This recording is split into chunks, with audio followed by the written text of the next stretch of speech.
Hello, everyone. We're back. Welcome to Polygonal Perspective podcast. I'm Serge. I'm joined by Ian today. Hey, Ian. Hello, everyone. Hi.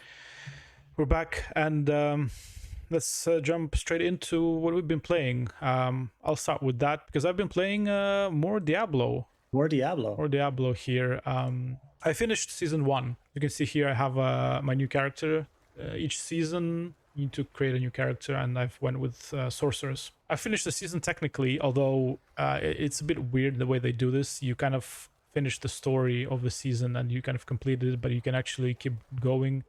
There's other things you can do. You get this kind of like seasonal progression thing, I guess. There's like tasks you can do, almost like achievements. You unlock cosmetics, you unlock items, titles, and you can go all the way till the end and you get like the final title. I haven't done that yet, but apparently I'm still done with the season. Here you see I'm fighting Echo Vershan. When you say you're done with the season, what does that mean? Well, it means that on that interface it says the season is complete, and I think they count that when you kill this boss, which is the final boss of this season.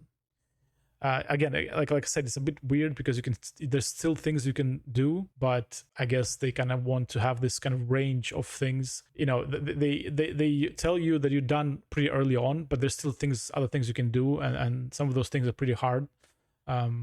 So I think they want to make sure that a lot of players feel that they finished this season, even though maybe they haven't done everything. How many hours or days did it take you to quote unquote finish the season? What level were you? Well, you can see here I'm level 75, and oh, is this the clip of you finishing it?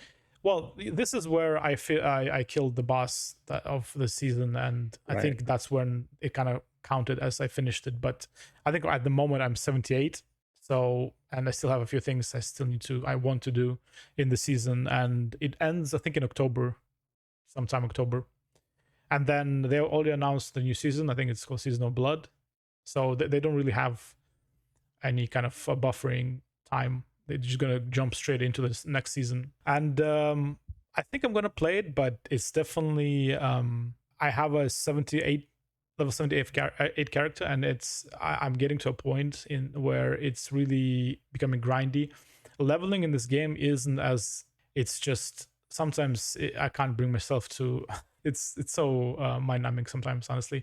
I love the game, but yeah, in those times I can see why they want to give players kind of this sort of completion tick box early on, without needing to kind of do everything. You know, you don't need to be level 100. You can just finish it by, like, you know, killing this boss and getting to the final bits of the quest chain.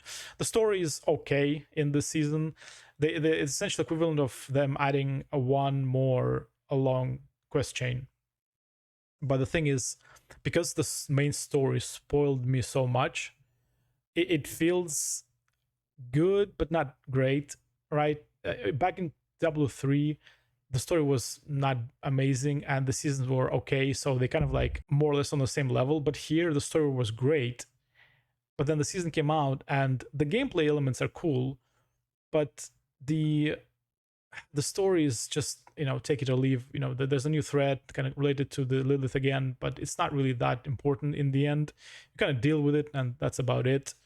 The gameplay elements though are pretty cool. They introduce new they're called malignant hearts, and you slot them into your jewelry, and they play around with really cool effects, really out there. It allowed to create a bunch of interesting builds, and the idea is that when the season ends you can't use those hearts anymore. So your character gets transferred to the Eternal Realm and they lose all the hearts. So that way they can, with a new season, they can try something new. And they're going to be doing that every season. Sounds like they are doing more with the seasons than they did with Diablo 3 and Diablo 2, for sure. I mean, factually, that's correct. Yes, there's just more things to do, for sure. And they're promising more things. One of the things that happened leading up to this season and during the season is the infamous patch. I think it was 1.1.1 that everyone hated. It was the patch that nerfed almost everyone across the board. And, you know, we talked about this offline. Coming from a developer's perspective, I was expecting it, actually. And I knew it was going to happen because at some point playing my necromancer, he became so powerful. Blizzard are famous for their strive to kind of balance things out. If they're not afraid to nerf things if they think that something is imbalanced, they often buff other things to kind of keep that balance. But I think this time they realized that they have to take this drastic step before it's too late, and they just nerfed a lot of things and brought them back down into kind of on the same level with everything else. And people didn't like that because, of course, everyone likes when they're powerful. They like clearing enemies quickly. They like creating these really powerful builds. And but in the end, it might be cool right now, but in the long run, I think Blizzard understood that it would just be to detriment of the long-term health of the game, so they had to do it. So that's understandable, but I think the outrage got to even to them, and I think they came out and said we will never do this kind of patch ever again, which is I don't know if this is something they needed to say, but yeah. I mean, has any Diablo game ever had a smooth, not just launch, but like a first 6 months or first year? Diablo 3, the expansion fixed a lot of things. From what I understand, Diablo 2, the expansion and even later patches fixed a lot of things. People over time forget rocky launches, and as long as the game turns into something really good, that's what people generally remember them as. Yeah, I mean, Diablo 4 launched pretty well, and apart from that, one patch has been really good as well. So I'm not really concerned. I think I'm gonna start a new character as well for the next season. Well, don't you have to start a new character for each season? Yeah, sorry. I mean, like, I'll start a new class. Try someone else. Yeah, and I assume it's like the other Diablos, where after the season, that character just becomes a regular character. You can use it anytime, right? Yep. Cool. Other than that, I have been playing Armoured Core 6 Fires of Rubicon. Actually, Ian, before I jump into that, there's been games coming out soon and have been coming out, and some of them I think we should just kind of address on what we're going to do with them. For the most part, I mean, the big three, I guess, for now are Starfield, Baldur's Gate 3, and Armoured Core. So for me, for Baldur's Gate 3, I'm gonna restrain myself and wait till I finish 1 and 2 and then jump on 3, because I just want to make sure I'm not missing any kind of references and lore as well. So I'm gonna do that. Starfield, I'm gonna wait. I'm gonna sit on it for a while. I'm gonna wait till some reviews, see what's up with that game, see what people think, and probably I'm gonna play it sooner or later. But I'm okay with waiting a bit on that game. And Armoured Core 6, obviously, I am playing it right now, and I'll talk about it in a bit. Well, I'm like you when it comes to something like Armoured Core. I haven't played any of the others, so I want to at least give them a fair shot. I actually have AC4 on my PS3, waiting for me to check it out. Although when you said at some point in the podcast I should play the first Armoured Core, I thought, well, that makes sense. Start there. At the very least, I think I want to try these games. And if I don't like one, then maybe I should try another one. And if I don't like 1 through 5, then maybe it's okay to play 6. But I at least want to check out the previous ones. I did the same thing with the Baldur's Gate games. I've played a little bit of Baldur's Gate 2. I don't think it's the kind of game that I'm going to finish, especially with the time commitment required. But I am partway through the Divinity games. I've put a few hours in the first Divinity. I put a decent amount of time into Divinity 2, and I always meant to go back and play it. And they are so functionally similar to Baldur's Gate 3 that I need to play that.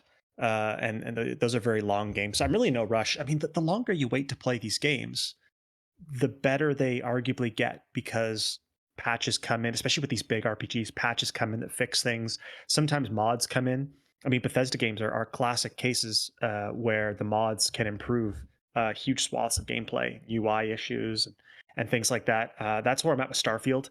I've enjoyed some of the past Elder Scrolls and Fallout games. I definitely want to play Starfield. I haven't really looked at the gameplay, to be honest, but from what I understand, it's going to be kind of more of the same. The better it's going to be, right? Yeah.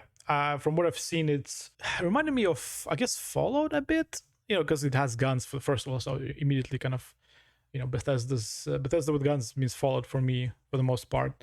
So it kind of looked like that. I think you can also, maybe I'm wrong, you can also switch to third person. You could do that in all the Bethesda games. Yeah, so it's a Bethesda game, so I have enjoyed them in the past for sure. So I'm going to be playing it, at some point. It's just that Starfield is such a new thing for them, so I'm interested to see if there's something at launch that they need to fix. And yeah, like you mentioned, most games are better when they add that time to get some patching and fixes. And I feel like Starfield, of all of these games, probably will be the one that will benefit the most from that.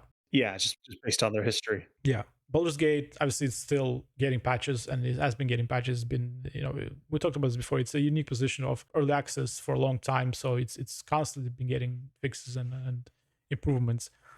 And I guess of all of those three, the Armoured Core is the one that's probably the most primed to just start playing straight away, and that's what I did. I haven't gone far. I played the intro and the first mission. You start by you're like a mercenary, and you are parachuted into Rubicon, which is a world. It's not Earth. Actually, I don't remember if previous Armored Cores were set on Earth or not. I want to say they were. This one isn't. It's set on Rubicon, and you're a mercenary. And the first thing I kind of tried to establish here was how the controls feel, because for me, any Armored Core needs to nail the controls and the feel of the mech piloting, and it felt great. It has all the usual stuff you expect from an Armored Core game. Now the mechs are a lot more animated. You can see that they're like huffing and puffing all the smoke, and the boosters now coming from the sides, and as you move, kind of the animation supports all of that different type of movement that you have with the mech. The environments, I mean, it's hard to say. The one thing I did notice this time around was that the first level, or the prologue, felt quite a bit like a Souls game, where you move through this constructed environment and you fight the enemies, and then at the end you have like a special like arena for the boss, and that's fine. I do hope that they will go back to a bit of a Armored Core roots, where you would get like a huge, almost empty environments where you just need to get like kind of beeline to your enemy, and usually like a huge fortress or something like that. I'm not sure if I want all of my levels in an Armored Core game to be like heavily Souls inspired, but at the same time, I understand they learned a lot of good lessons from those games, so they have to, it has to instruct something, right, in this game. As I was playing this, I was like, okay, this feels good, but I was still missing one thing from like the movement. Well, actually, before that, I was testing out the weapons, and this also reminded me how the weapons are so, like, the way they operate and their statistics are so important to you, in a way that, let's say, like, I have this rifle here and I shoot the enemies, and you can see you see every single like bullet flying toward the enemies. And I remember that this was one of the considerations you have for when you're building a mech, because sometimes you literally cannot kill somebody because they're so fast that your weapon is too slow. The way the velocity of the bullets are so slow that you have to change something, because your enemy is way too fast. You would just be noticing, you're shooting somebody and they just zip away, and your bullets just fly past them. And I'm happy to report that this is still the case here. Obviously, in this prologue, you can't change anything. You just have to use what you have. But even from just playing this, it was apparent that that's still the case. So here I was trying to find this one signature Armored Core thing of being able to use your boosters on land, because that's something I always used, and that's just really like a core part of movement in these games. And I was just struggling with controls a bit and trying to find it. And then eventually I think a tutorial showed up, and I was like, okay, yeah, actually you can still do that. And then once I figured it out, it kind of just made all the sense, and that just, from then on, it just completely clicked with me, and I knew I was playing a really good Armored Core game. How long has it been since you played the first one? Oh, the first one, I mean, I was maybe, I don't know, 14 when I played them as they were coming out. So okay. Oh, okay. Well, it should be interesting then, having played the newest one, and then me starting off with the first one today, but also you seeing the first one in motion for the first time in I assume a while. Yeah. Before this, I played Armored Core 5, which was a complete disaster. Let it be known that From Software is not immune bad games. It wasn't no one made a big fuss back then, but people absolutely should have. I want to bring it up at some point in a different episode, maybe in a different context. Maybe I'll just finish it and so we can talk about it. But that game was horrible. It felt bad. They did really weird things with graphics there. They had like a really awesome graphics in the garage, and then in the gameplay there it was completely different. They had this really intricate and overly complicated world map, and they wanted you to like engage with it almost like online thing with like some sort of fake factions, fake guilds. It was so overwhelming and just not what I want from Armored Core. By contrast, this intro here is absolutely what I want. Don't overwhelm me with stuff. Like I'll get to that sooner or later. Just get me in the mech, drop me in a mission and let me kind of fight some enemies, and I'll figure out from there. Yeah. So this prologue ends with you getting to this outpost or town. You fight off some enemies, and then you get to your first boss, which is again, for now this was very much like a Souls style kind of experience. Helicopter shows up and you have to fight it. It was pretty tough, actually, in line with most Soul games. The first boss kind of kicks your ass. It kicked my ass a few times until I figure out that you need to kind of use aerial attack to your advantage. You have to like get close to him, then use your blade. And once I figured that out, it was pretty easy to get him down. Looks cool. I'm trying to look too much at it because I almost don't want to like spoil myself. I mean, look, the thing is about these games, and that will kind of will be to your benefit if you want to try them, is that the story of these games is there, but it's really not at all the focus. A lot less than all other Souls games. Actually, the story of the older titles is very much like the story of Ace Combat. Actually, I was thinking about that. It really reminded me of Ace Combat, where you kind of like unnamed pilot, and you have a beef. I think in the first gen games, they were like someone killed your, I don't know, father, family, brother, and it was this one AC pilot with a Hustler 1, and you're after him, and that's it. That's the story. You are after this guy. And when I realized that, I remembered when we were talking about the Ace Combat. That's essentially the story of Ace Combat. You have a beef with this one pilot, and you're essentially after him. Yeah, hey, it works. It's a good motivation. No, honestly. Yeah, it works, right? So eventually, over like several games, the story does develop and comes to a conclusion. But I think like trilogies almost. I think by the time you get to the PS2, it's like a new story. And then obviously there was like a break, and then they released Armoured Core 4. I think that was also kind of a new take on the story as well. So honestly, it's not. You can probably kind of jump in. Like let's say if you want to try some of the newer ones, you can jump into 4 and 4 Answers and play those two, and that'll be a complete package. I think if you want to start with the oldest holders, obviously 1, 2, and 3, the ones on PS1 are the ones to play.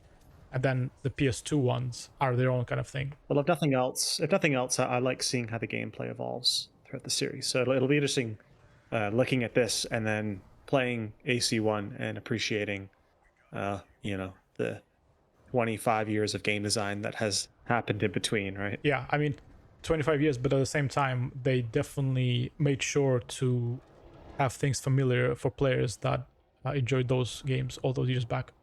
And good on them, right? Because I was playing this with a controller, and I felt absolutely at home.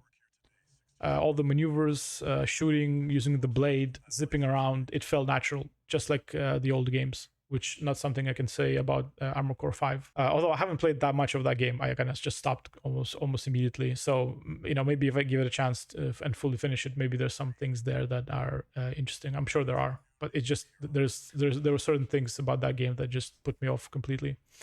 But this one is really good for now. Nice, cool. That was Armored Core 6. I think that's it for me for what I've been playing.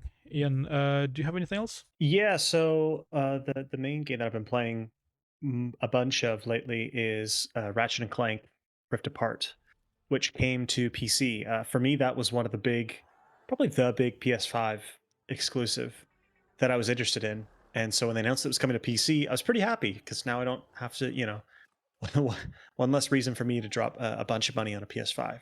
The Ratchet series has been going on since the PS2 days. It was a very early PS2 game, and so I've been a fan since the beginning. Pretty much, I've played through all the games. It's like the ultimate Ratchet and Clank is like the ultimate comfort food for me. They're linear action adventure platformers with light RPG elements, fun stories, and it's just like an old thing that I love to come back to again and again. And they're always consistently really well made. I think one of them is on the list of games that I like to show you because I think they're just like above all just really really easy fun. Hmm. And to me, they're the ultimate like they come out every 4 or 5 years or so at this point, and I complete them. I 100% them. They don't change too much, and I'm always just really happy with them. I suppose it's always nice if they can change more, but I'm pretty much always satisfied by the end of the experience, more or less. So yeah, playing the newest one on PC, it's pretty much the older ones, except it's a little prettier. I'm lamenting a bit the writing quality. I don't think is as good as it used to be. I think that the characters don't have quite strong enough motivations compared to what they used to. I think the series has maybe gotten a little tired. They've made so many at this point, but the gameplay is still just really good fun. And it's one of those things like I am maybe like halfway through, a third of the way through. It's tough to say, but once I finish it, I know I'm going to go back and immediately 100% it. In fact, every like 4 or 5 years at this point, I fire up like several entries in the series, old ones and some new ones as well, and I still 100% them because they're also short enough games that if you know what you're doing, you can just blast through the whole thing in like a single afternoon. It's safe to say you played all of them. Yeah, barring some of the spin-offs that were done by different developers and things like that. Is this the only one on PC then? It is, yeah. This is part of Sony's new directive to port over PlayStation games and make some extra cash. Yeah. So I haven't played any of them, honestly. Even I have to admit, I played Crash Bandicoot back in the day, but I haven't actually finished any of them. So I think back then, when people were playing all of that stuff, I was just probably just busy playing, things like Final Fantasy and Star Ocean. So I never kind of sat down and played those games. And at some point, I kind of started noticing that there are the games that are quite similar, suspiciously similar to this one. Like, what's the difference between this one and I don't know, Jack and Daxter? Is that the same game essentially? Uh, well, I suppose it depends on which one you're playing. So, Crash was Naughty Dog, and they went on to make Jack. And the first Jack is a lot like Crash Bandicoot. You don't have any weapons; it's quite whimsical. And then the later Jack games are open worlds, and they're a little darker, and you have guns, and it's kind of like a mascot platformer GTA. And those are pretty good games. Oh, The Ratchet games are by the Spyro developers, Insomniac, who also did the recent Spider-Man game. And so the Ratchet games are a little less platforming, probably like an equal blend of like platforming and action, with like puzzles and things like that, and a lot of humor.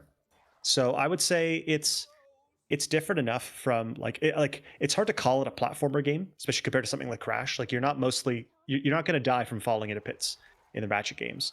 The platforming is just there. It's almost like Ratchet controls like Crash Bandicoot, but the gameplay is arguably more like locking on and strafing around enemies and firing weapons and dodging big laser beams and things like that. yeah. There was a new, not new, so remaster of Crash recently, wasn't there? Have you tried that one? Yeah. A few years ago, they remade the PS1 Crash trilogy and they remade the PS1 Spyro trilogy as well. So I haven't checked those versions out, but I've heard that I've heard at least the Spyro ones are really good. Yeah. I might check those out actually. I kind of feel like I should finish the Spyro, not Spyro, well, Spyro as well, but mostly Crash. Yeah, they're definitely worth checking out. And Jack as well. Jack games are quite fun, and the Sly games as well. I guess during the PS2 era, Sony went really hard on those. So there was Ratchet, Sly, Hmm. and Jack, and the Sly Cooper games. I think Sly 2 is also on the list of games I want to show you. So that one is a 3D platformer with some light stealth elements, and that one's really good too. And it's surprisingly well written as well. I would say all of these series are kind of like this weird. I don't know, preteen, teenage era of the 3D platformer. The 3D platformer tried to grow up, maybe get a little edgy to fit in with games of the 2000s. So they went from being sort of cute and cuddly to having more weapons. Uh, and some of that can be a little cringy, but then also I think one thing that those games all got right was that they had more involved stories and characters. And I think they was, yeah, for the most part, quite well executed. And yeah, just to some extent, Sony's tried, or in some cases continues to keep these series alive to this day. So Ratchet and Clank 5 now, right? Is it the same story that continues throughout these games, or is it like, are they standalone? Well, it's not 5. I think it's more like 7 or 9 or something. Oh, okay. 9 or 10 of these games. There's a lot of them. And yeah, they made a movie a few years ago, and so the movie was loosely based on the story of the first one. So they kind of did a pseudo remake, more like a reimagining of the original on PS4, which was the most recent game before this one, Rift Apart. But all of the other games take place in one continuous story. It's just the only downside to all of that is that our heroes don't have like a ton of great character development anymore, because they've had like 9 games to develop as characters. So where do you take them at that point? They're bringing back old villains in the new one. There's this alternate dimension thing, so you can imagine they tug at your nostalgia a lot. And as someone who is like directly the target of that nostalgia, it to me just feels like the series has gotten a little tired. It doesn't really know what it wants to do anymore. But that's almost to be expected by the 9th entry. Sweet. So anything else? I've just been playing a few racing games actually lately. Oh. Just checking stuff out in emulators. Not a ton to say with those, but I've been going through a bunch of like the PS1 library. And one thing I like is that racing games in the PS1 era, I think, strike a good balance between arcadey and simulation, to where you can easily jump in and you don't need to be like a super car. Like, I'm not a car guy, but I enjoy driving. And I've just been checking out a lot of these games. A lot of them are really fun and really easy to pick up and play. Whereas I feel like these days, car games are not for you or me. They are for people who are specifically car people. They become kind of more niche in that way. And you have to really enjoy the idea of, driving a very specific car and adjusting the tuning and things like that, and driving around, real life locations. Whereas I've been checking out some various games such as Toge Max G and Naniwa Wangon Battle, which are really fun to this day, I gotta say. All right. Yeah, I mean, I know what you mean, and I do agree that, look, I don't play driving games that much at all. But if I had to play them, or if I decide that, you know what, today I want to play some driving games, I would probably play something like a Driver or Midnight Club way more than something like, Gran Turismo or Need for Speed. Something that has other things going for it, that has cars as well, and not just, okay, well, you have this ultra realistic rendered supercar, and you're just gonna drop you on a track and go, and you can buy them more parts and tune them. Yeah, like you were saying, I prefer my driving games to have first of all story, maybe characters, maybe fun things you can do with the cars, and also kind of tune them up, but maybe not realistically. Even maybe let me put, I don't know, like wings on the car or something, I don't know, or cannon. So when it comes to this, I do enjoy them. Back in the day, I spent a lot of time playing Twisted Metal. And Vigilante 8. Those two games I used to play so much. And they were great, right? And unfortunately, when they tried to revive Twisted Metal, it didn't stick with me. I think it was on PS3. I can enjoy those games, but I think those type of games are kind of went away and haven't quite came back yet. I really enjoy like Crazy Taxi as well, and even like Sega's Outrun, which are games where they're kind of like, the driving is your way of interacting with the world, but your goals don't have to do with racing around a track, beating other racers. You're doing other things with your car. And Twisted Metal as well, like it's what they call vehicular combat. It's its own kind of subgenre. Yeah, I suppose Rocket League is is a really popular game that fits in with that, but nobody else has really. I haven't seen like a ton of other games take a stab at that kind of thing. It seems that went away, and car games are now for car people and car culture people. Yeah, I think Rocket League is a game that I would technically should enjoy, but I just never got into it. I think that game went over the line for me where it tried to be a bit more of a sports thing than like a car thing, I guess. I don't know. I guess it's fine. It was never something I wanted to try.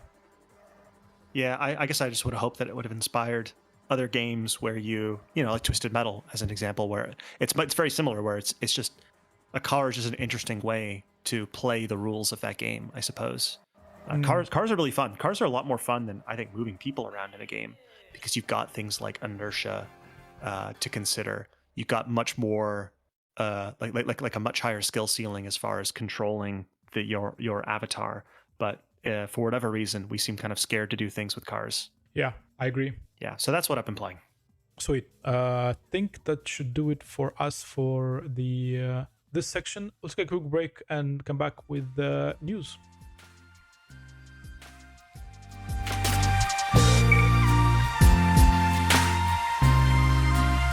The first one I have here is the fact that Vampire the Masquerade Bloodlines 2 is alive. Ian, Is it now?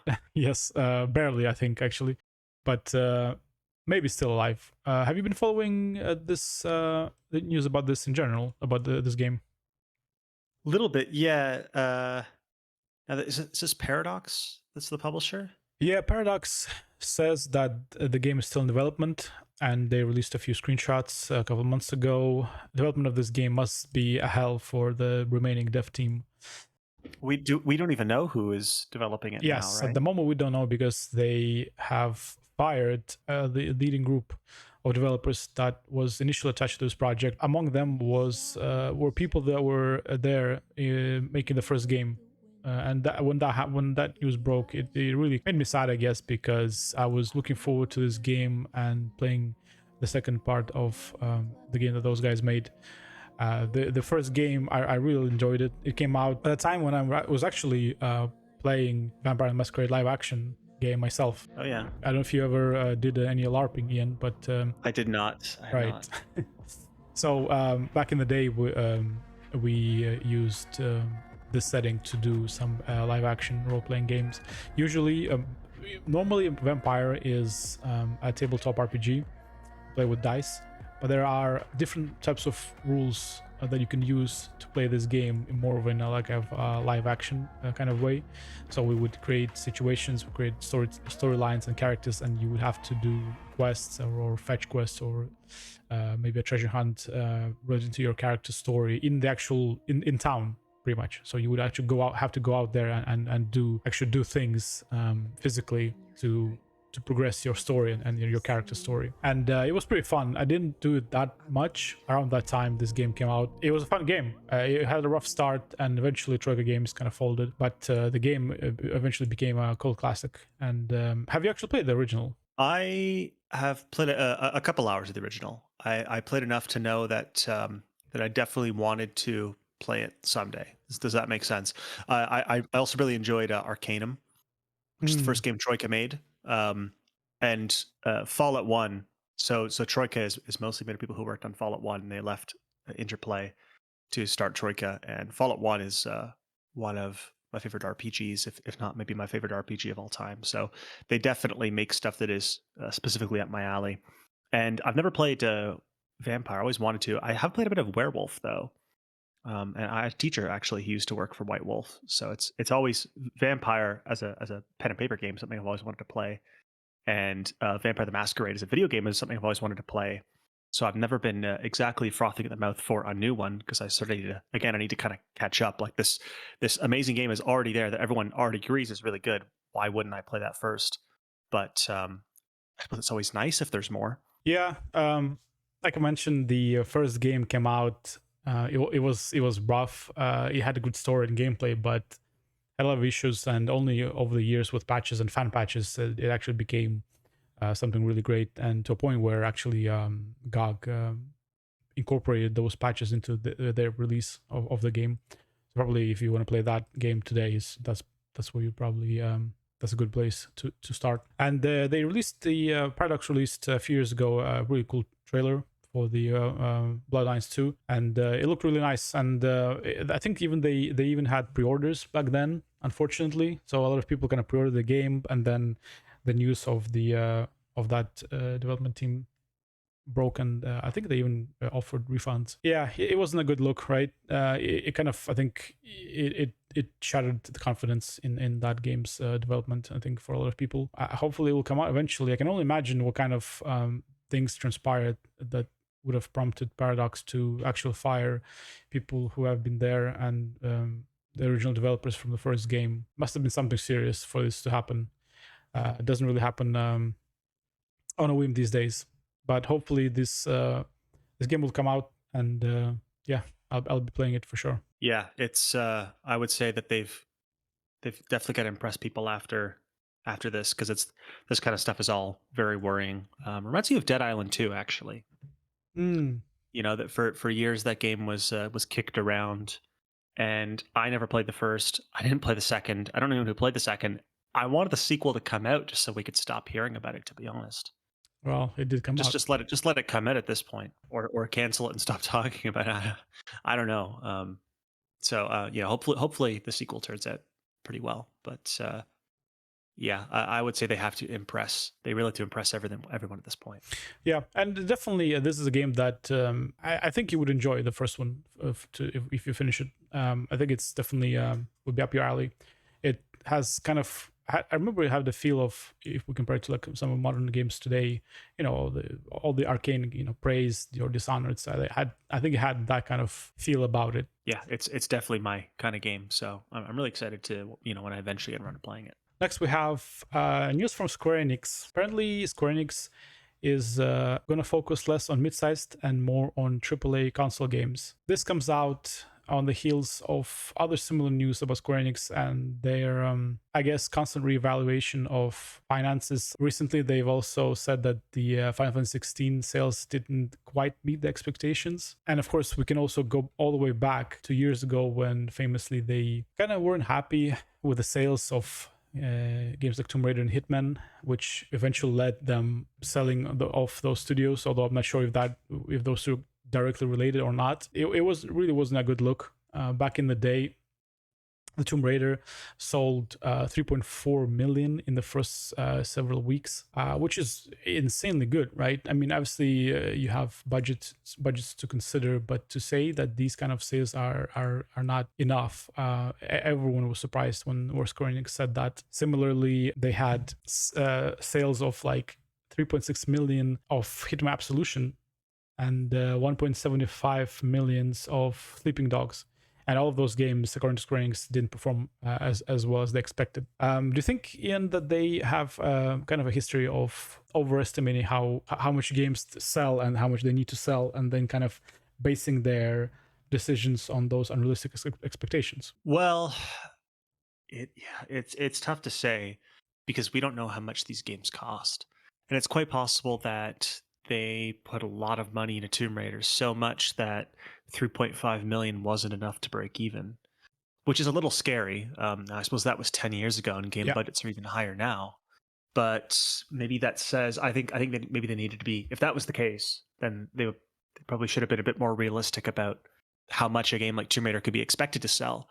You know, I'd be curious what numbers they were actually hoping for. But they were hoping for 15 million. 15. Yeah, 1.5 for Tomb Raider, and which is crazy to me because I remember I finished that game, and back then it was a heavily single player game that wasn't that long. It didn't have any other bells and whistles in it. It was a good game.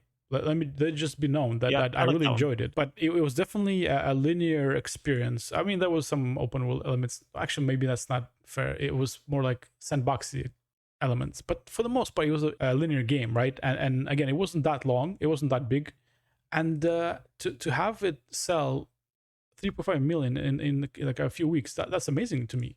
In my mind, that's amazing. I don't know how they spent that budget, but clearly they something went wrong. Well, let's put it this way. I'm looking at Wikipedia now, and Uncharted 2, which is probably the game that, let's be honest, Square Enix is looking to emulate, right? They were looking at the success of Uncharted and saying we could do it with Tomb Raider. Uncharted 2 has sold 6.5 million. So not even half of what Square Enix is hoping to target with Tomb Raider. If what you're saying is true. Now, that game's only on PS3. So they're probably thinking we can put it on PC and Xbox. And Tomb Raider is already this huge name. But the thing is that Tomb Raider, there hadn't been a Tomb Raider in several years. It was a full reboot for the series. And the series had, there were some good Tomb Raider games and there were some bad ones. Let's put it that way. I think the Tomb Raider series was largely back on track.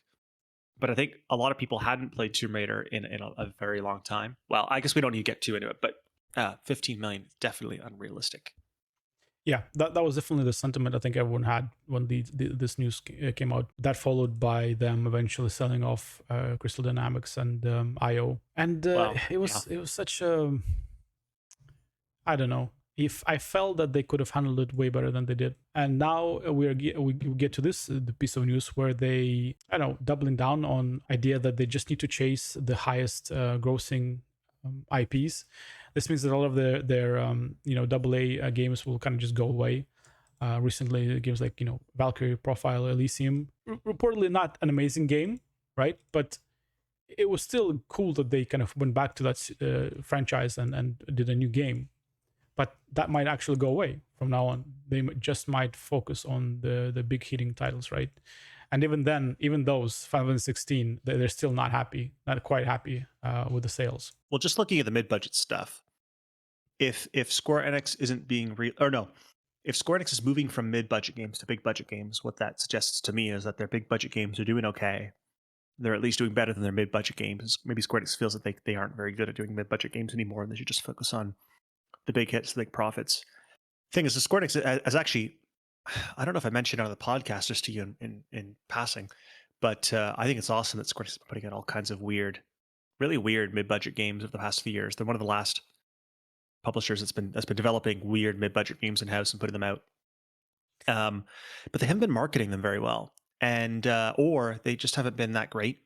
Like Valkyrie Profile is one of my favorite RPGs of all time, and from what I heard from Valkyrie Elysium, it was definitely a pass. And they've been putting in a lot of weird games like The Quiet Man. Remember that? Yeah. That was considered this really, really bad game. Or games like what was the one that was set in the Front Mission universe? Left Alive? Oh yes, Left Alive was so bad. Yeah. So they've got these weird I don't even know if I call them experiments because they just aren't very good games. It's not like they're interesting. It's not like they have a ton of really cool ideas. They're not executed very well. And then there's some other games that they've put out that they come out and it's like, did anyone even know? They have been releasing a lot of those kind of games, and in my mind, that's good. Even with games like Left Alive and Elysium, you have to fail to then learn from your mistakes and do something better next time, right?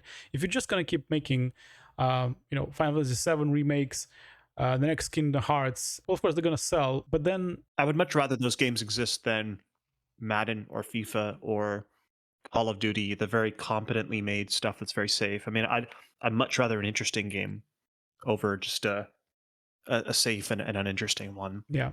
But are they learning? Are they learning from their mistakes? Apparently not. Or maybe their idea of learning is to just give up entirely on that style of game. Yeah, that's what it seems like. And Square Enix is also somebody who have all those mobile games, right? And I used to think that they are spending way too much resources on those games, but then I kind of shifted my thinking about that and maybe thought that, you know what, maybe they're using them to fund other titles, right? So they would use the profits from the mobile games to then kind of fund all these other games they want to make, some of the bigger games. But I don't know, maybe that's not working out for them as well. It's hard to say, I guess. Yeah, it's a shame for sure. Yeah, from an outsider perspective, it does feel like they're kind of giving up and giving up the kind of the fight to keep these smaller, more creative games alive. I'm not saying you can't be creative with bigger games. Of course you can, but they're not going to take huge risks, right? Not as much as they would have taken with, even just again coming back to Valkyrie Profile Elysium. That game is completely different from the previous games. It's a completely different gameplay system. Completely different game. So for developers, right? Trice is busy with Star Ocean. Yeah. So I don't know. The future is not bright for that kind of stuff, if that's where they're going. But who to blame? Sales, right? In the end, people just not buying those games. Yeah, well, either they weren't very good or people didn't know that they existed. I guess. Well, I think what the article says, it'll take a few years to see the effect, which suggests to me that they're not going to cancel anything that's already in development. But when developers finish projects, they'll probably slowly roll those teams off into other things. If a few years from now you're gonna be wondering when is the next Valkyrie profile, well, this is literally why there's not gonna be a new one. Yep, classic Square Enix. Well, for me, this is a classic Western style development. I keep going on about it always, and that's one thing that kind of stood out to me about the Japanese developers, is that they, for the most part, they weren't afraid to drop the ball to then pick it up again and nail it. Just think about From Software. They didn't just start making games with Demon Souls, not at all. Armoured Core 5 was horrible. That didn't deter them. They took a break, refocused, and came out with Armoured Core 6. And from everything I've played so far, it's a great game. Well, yeah, about 10 years ago, there was big news that Bravely Default had outsold Lightning Returns. So the small budget 3DS game that was a classic style Final Fantasy had outsold the AAA big budget mainline Final Fantasy. And the then president of Square Enix had written an open letter to fans and saying, "We hear you." And I wonder if the result of that was to green light, the next 10 years or so, make more of those kinds of games. And I wonder if that this is the course correcting, and Square Enix saying, "Oh, we're not very good at that," for one reason or another, right? Who can say? Yeah, I don't know. They were making so many games that maybe what they actually needed was to maybe kind of, I don't know, some sort of survey to actually ask fans, "Hey, fans, we have all these library of IPs. We have some new ideas. Here they are. What do you want?" And maybe I don't know. Maybe they wouldn't have chosen a complete reimagining of Valkyrie profile in an action game. Maybe they've chosen something else. Maybe a remake of an older title. Maybe something else. But when you have so many games you can make, and then new ideas, you end up making a lot of games, and some of them, or even most of them, probably not going to hit. I think there could have been a great Valkyrie profile reimagining as a 3D action game, but it doesn't sound like Elysium was that, right? So I think lots of, the Quiet Man, I think, is an interesting concept that could have been executed a lot better than what they did, right? I don't think there's anything wrong with the ideas. I think it's something else wrong. Was that game published by Square Enix, or was it developed by them? It was published, and I want to say maybe co-developed. Yeah, I don't know for sure. That was not a good game. All right, well, that's Square Enix. Always some kind of financial news with them. Yeah, we'll see how that goes. I think that's about it from us for news this time around, unless you want to talk about something else, Ian. No, Gamescom came and went, but honestly, I didn't pay much attention. It wasn't really any announcements. It was gameplay footage for games that I haven't looked at, because I'm, either at this point I'm gonna buy them, or I am not. I don't look too much at trailers of games. Yeah, Gamescom happened recently, and I think there were actually a few new announcements. I think if there's anything interesting, we'll talk about it next time. I'm gonna kind of have a look and see if there's anything interesting. I think we spent a lot of time talking about new announcements when we talked about the Summerfest. So unless there's something interesting that hasn't been covered already, we might just skip that. Yeah, let's get into some games. Yes, I'll take a quick break and we'll come back with the first game. I'll go first, Ian. We'll start with Kingsfield 4. Okay, let's do it.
We're back with Kingsfield 4. Now, Ian, I'm digging this music right here on this on the main menu. Very good music. Yes. Actually, another thing I want to bring up here. Well, first of all, we're playing Kingsfield 4, the PAL version. I know you had some concerns about certain FPS issues and potentially bad translation. So we might see that. We'll see how that goes. Yeah, Serge is a crazy man. He plays his games in PAL 50 hertz. So we'll see how the bad that is. Serge is not allowed to complain about getting lost now. He's not allowed to complain about the game being slow. He's not allowed to complain about anything, actually. So this is a early From Software game. Well, actually, this is the fourth one. The first three were on PS1. This is the first one that came out on PS2. I've never played these games. I've been playing From Software games for many years now, but somehow I kind of missed all of these games. So this is my first time playing Kingsfield game. And actually, one thing I want to bring up here as a props to From Software, in configuration, you can actually assign every single button or reassign them. That is not something you see even today. To this day, a lot of developers just don't bother with that kind of stuff. It's pretty rare back at the PS2 era. Yeah, so this is really commendable. I don't know if they felt that because this game is a first person, that's why they wanted to give you a bit more options with this. But I'm gonna keep it as default, and we'll go further with that. Yeah, keep it default. So Ian, you've played this game obviously, and have you played the rest of them as well? I have played. I've checked out all the Kingsfield games. 4 I've finished. Okay. Yeah, this is the one that I jabbed the most with. This is the one I really liked. Yeah, I think they're all kind of related. They're set in the same world at least. Lies deep in a dense, colorless forest. You like that announcer?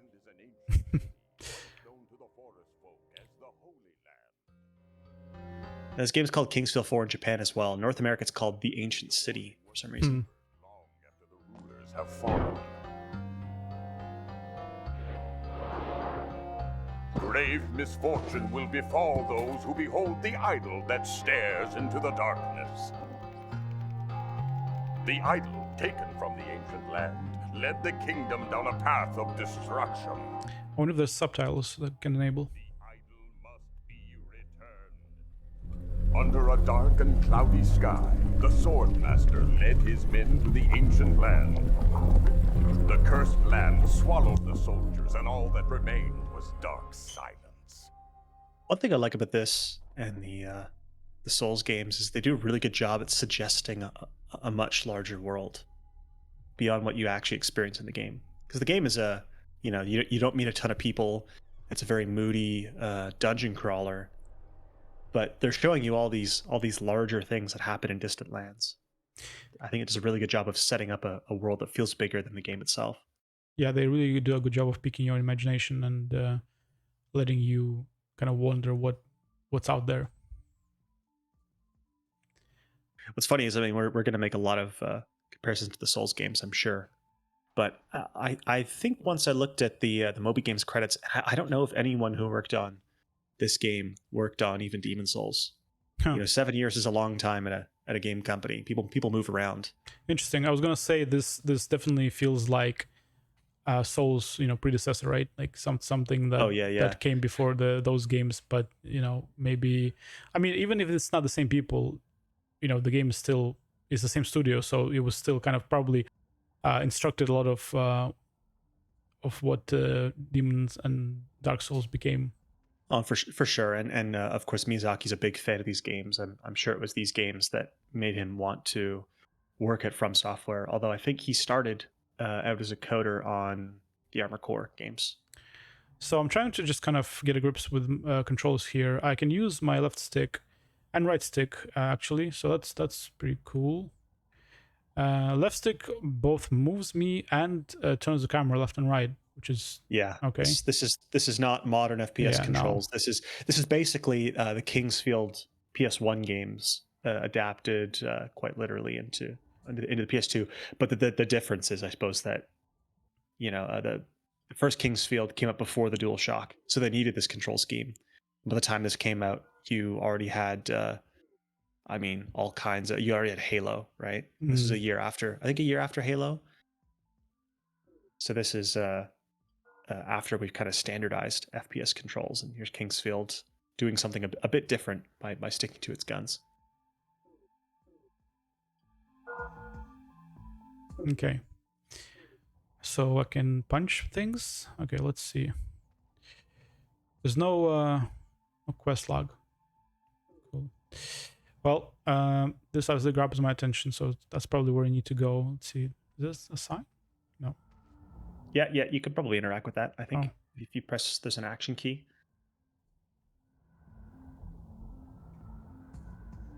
Shop, Ben Mason. That's a shop? That's a shop right there. All right.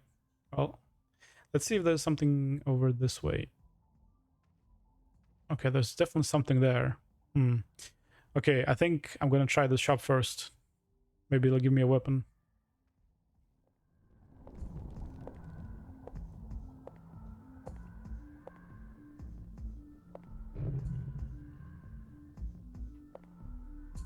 Oh man, inverted camera controls. Okay, I guess I can't change that. If from the pause menu, I think you can.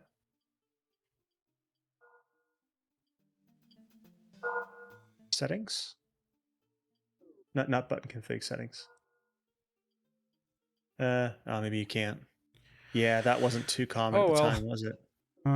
Yeah. I'm just gonna keep it like straight, I guess. Does the turning speed bug you?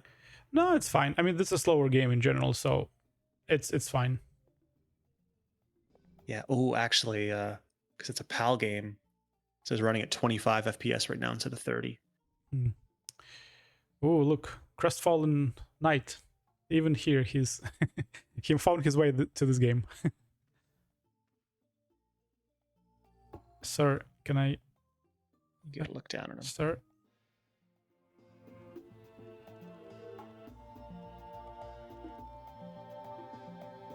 All right.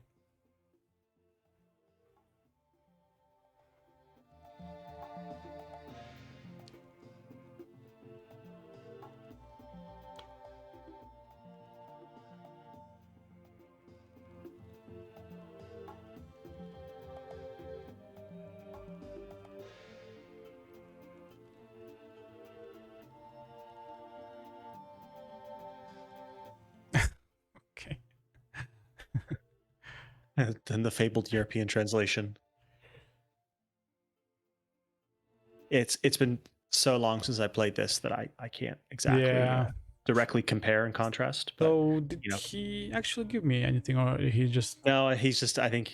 Okay, it's that thing. Probably a technical limitation, but yeah, just pick up that club. Nice. So do you remember if I could have just gone without this? Oh yeah, you could just pick that up. He wouldn't care. No, I mean, like, if I skipped going to this shop and gone the other way, would I be fighting enemies with my bare fists? Yeah. Okay. Let's equip this. Or not? Yeah. It's a fiddly equipment screen. It's not very good UI. You're gonna go to hands and then scroll to the right. Or left. No, it's not hands. It's weapon. So. Weapon. There you go. Verify. And yeah, press to verify. Huh? That definitely wasn't. That's an interesting translation. You did this to yourself, Serge. Look, representing the PAL region here. Mm-hmm. Okay. Now I want to try something here, sir. You'll have to. Oh yeah.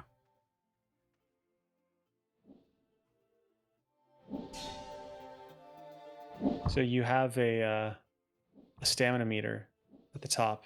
It's hard to see because it's a red over red meter, but it refills when you're not So just wait. Just stop hitting button surge. Oh, okay. I thought. So if you swing with 0 stamina, it's gonna bounce off. And if you let it refill, like the more it refills, I think the more damage it does. So weapon speed doesn't determine the speed of your swing, I don't think. Like the animation, it actually determines how fast your stamina regenerates. Mm. The club is a slowish weapon. Yeah, I don't think this guy is gonna go down from the club. He doesn't seem to care much, Yeah, though. he doesn't. It's too sad. All right. Well, I have a weapon now. Is there a way to block? Oops. You need a shield for that. Right. Okay.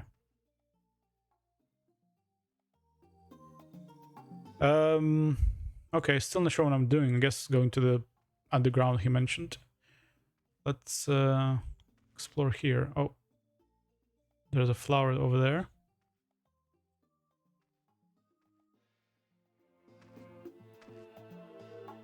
Okay, that's the actual shop. Hey, flower.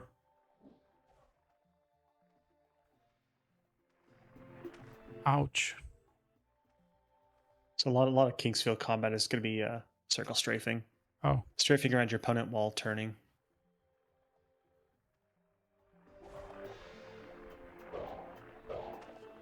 Oh. Is there someone else? Yep. I feel like I'm not hitting them. Or am I? That's a hit, yeah. There you go. There you go.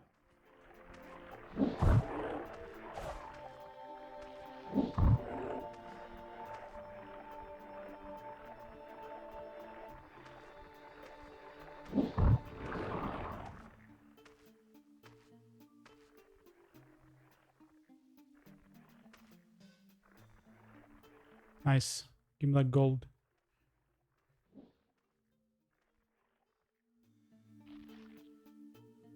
This guy doesn't care about me anymore.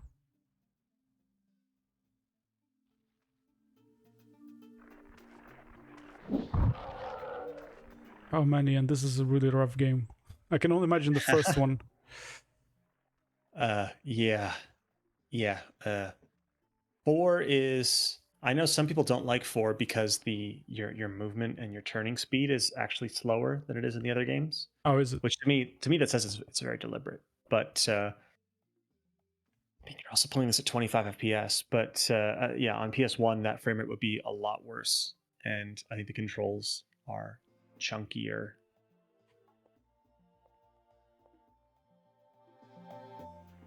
But it's definitely a pace. A certain pace you have to play. I mean, I hope an hour is enough, but not that the game necessarily gets better after an hour, but you need to get into the pace that it's asking you. Oh my god, you almost fell down that well. Oh.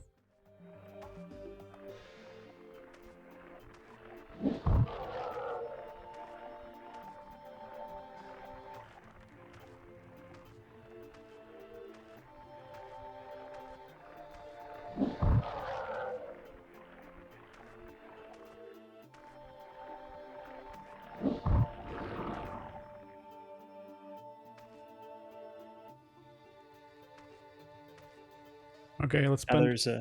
there is leveling up, but it's not going to give you a ton of advantage. Let's spend all this gold that I have in the shop.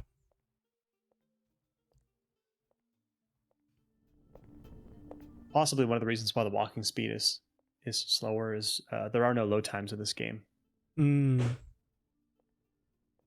That is cool, especially considering this came out on PS2.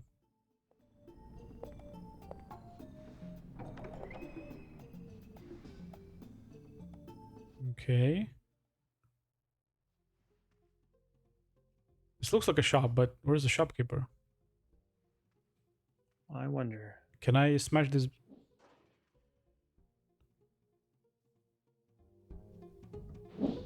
Okay. I think you need a heavier weapon for that.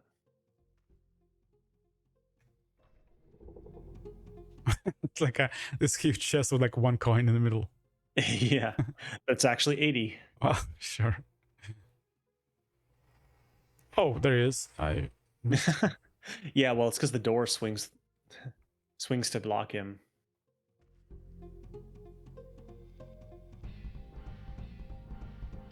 Okay, let's buy something. Old map. Okay, that sounds like something I would need, although it's super expensive. Medicine, fungus, small sword. How can I compare the stats? Okay, so I'll get more, A but lot more. less hit though. Oh.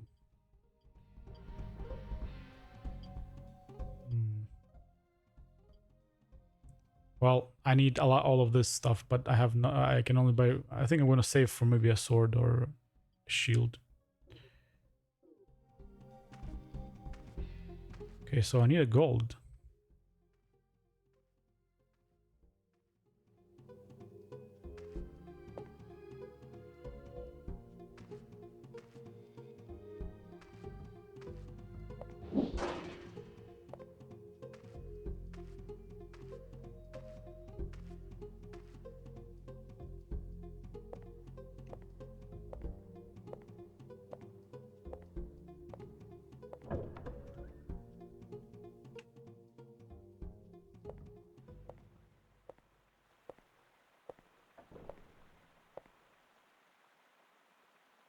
Okay, well, I went to a shop and ended up in a flooded dungeon.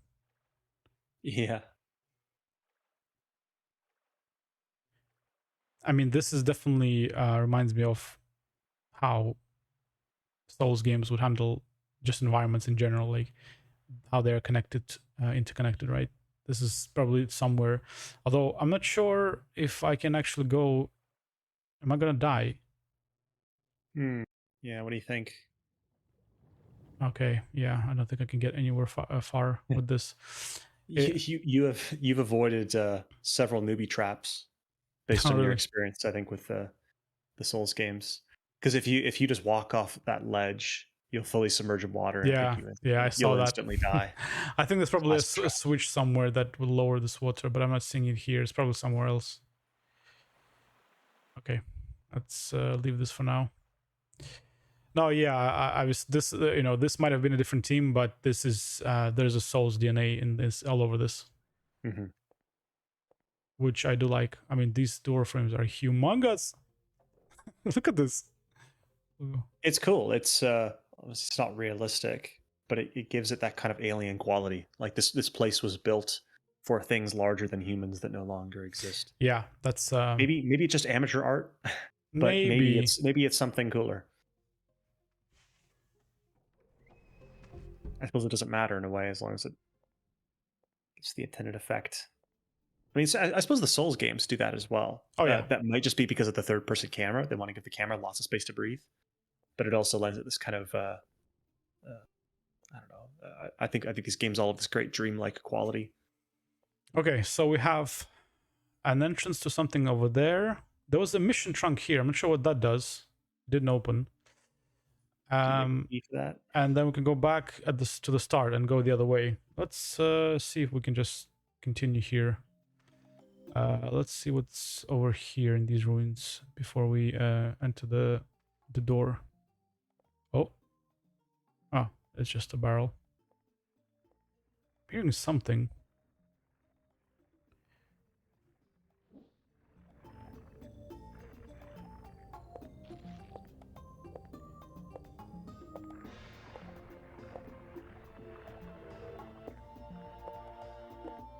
I think I'm hearing the plants, so they're somewhere nearby. Yeah.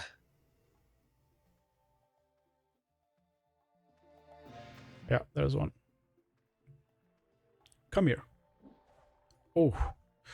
Now, oh, okay, that's my health. I was gonna say, I'm not seeing my health.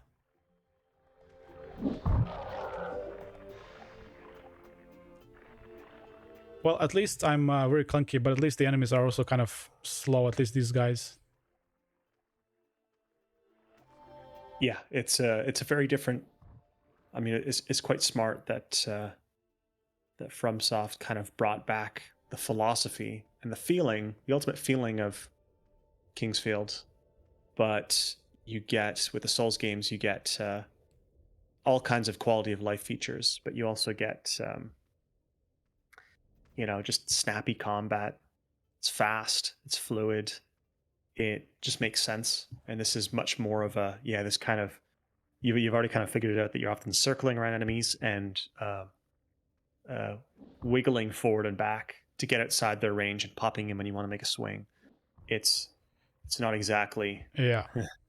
it's not exactly fencing.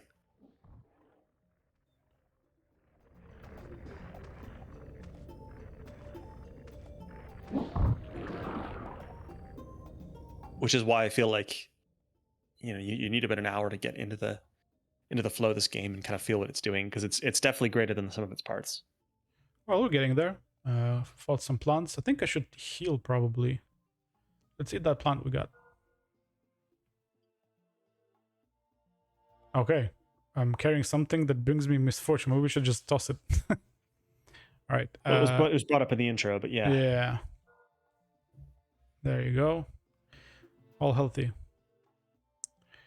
Now there's something here. There's a flag.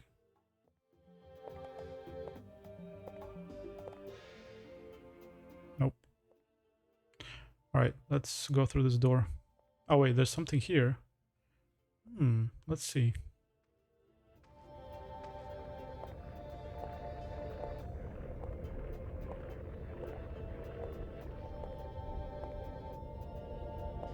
I suppose in some ways, the combat of Dark Souls is sort of it has a bit of Armored Core in there, right? As far as like the camera and being like fluid third person. And it's almost like they repurposed a bit of that with the pace of Kingsfield. I think you can say Dark Souls games are like have both this and Armored Core as some sort of inspiration. All right, we've got some treasure hidden here. Nice.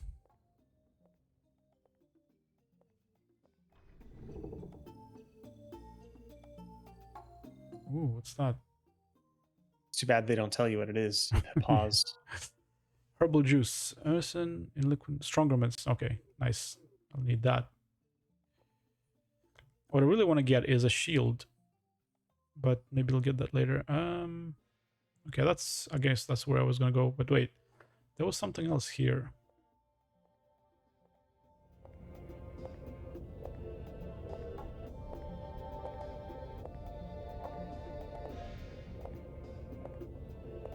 Okay, an overview.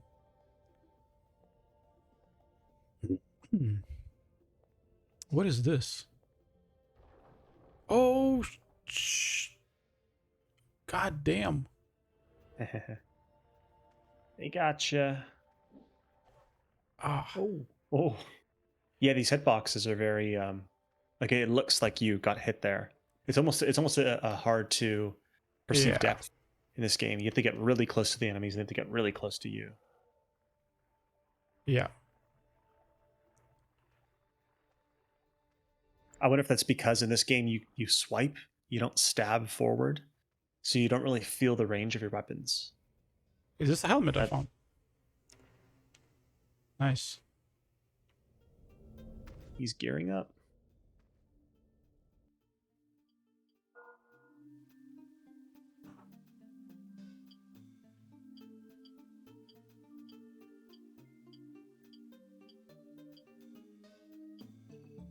Verify. You verify that. Yeah. Well, the only way to verify something is to put it on your head, right? Nice. I like how equipment shows up in the screen. Yeah. All right. We did that. I'm not sure why the enemy was here. I thought I killed him. Maybe it's a different area. Yeah, I think this guy's just hanging over to the side. Okay. Make you sweat a bit when you land. Now there's this well here, but I don't think there's a ladder down.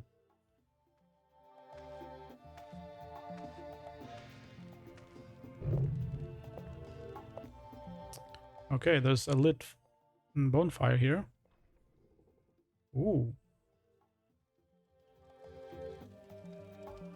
Now I actually like how they are pretty quick to start giving you equipment. It's very nice of them. Yeah. I think I played this game because I played Dark Souls, I played Demon Souls, and I really wanted more. And there wasn't really any at the time. There wasn't anything else like those games, um, except for the Kingsfield games. People said check these out, but because of my inexperience, I think I game overed about 3 times before hitting this point. Hmm.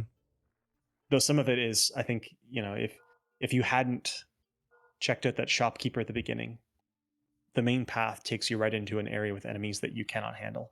Oh, It pretty much leads you into a death pit immediately. That would have been hilarious if you fell for that.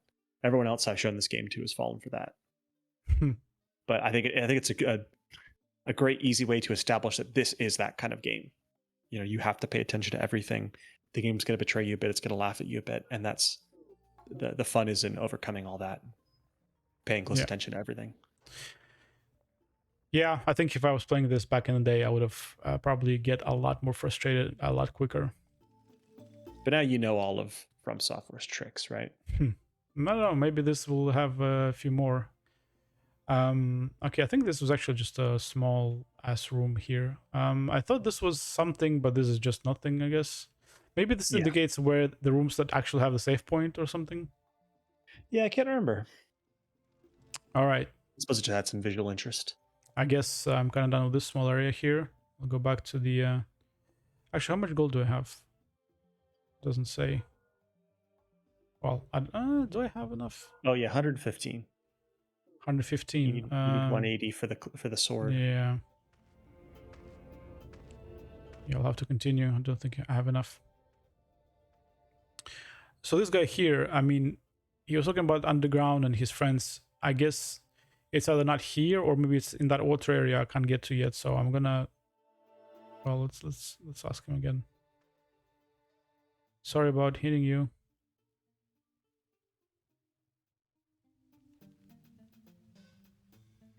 Okay, so I have the statue he's on about. Am I the king? I'm not the king. You are the prince of the kingdom. Oh. And when they brought the idol back, it doomed everything, their land, and so you are returning. You're basically destroying the One Ring by returning it to the fires in which it was created. Hmm. Oh. You're returning it to the land of the fairies.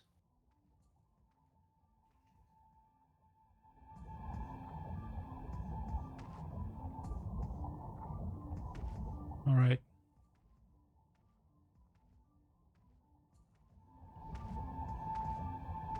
Uh-oh.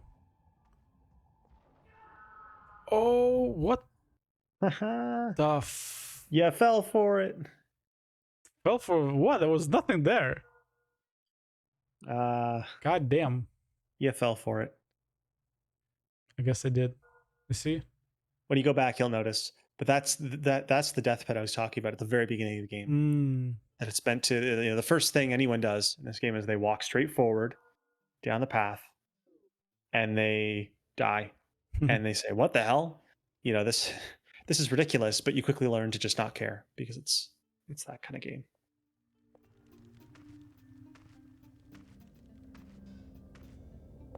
I definitely can see how From Software bringing this back sometime soon, making it really nice and modern, and imagine this on PS5 or on PC, especially on PC. From what I understand, the director of these games is like chair of the board at FromSoft. He's still at the company, but he's long since been in a financial position. And Miyazaki said the possibility of a new one is all dependent on that guy coming back as a director. They won't do it unless he comes back as the director. I feel like that's one way to look at it, but also maybe a bit inflexible way of kind of, I'm sure there's other people who can, who can take up the mantle and maybe make something new with this type of game. Yeah, maybe they can make. So FromSoft also has the Shadow Tower series, which is 2 other slow first-person dungeon crawlers that they made around the same time as these Kingsfield games. Maybe they could do something like that.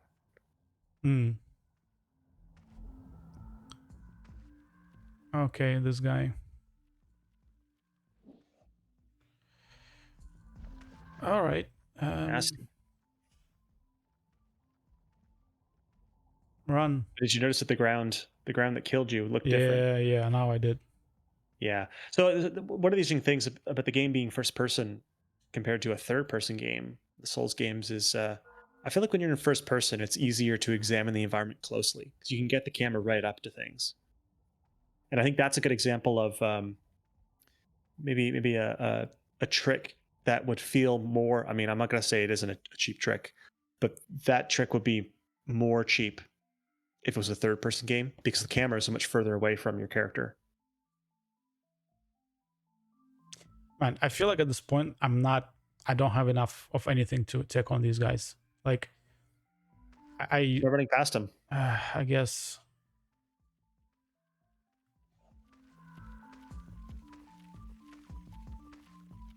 the swing when they're facing you, any enemy, even the plants, it definitely feels like it's not reaching or something. And I can never do damage when they're facing me. Mm-hmm. I don't know, it feels like that. Okay, there's a door here. Another door.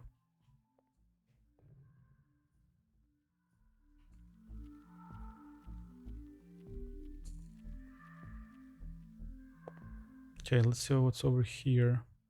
What's over there?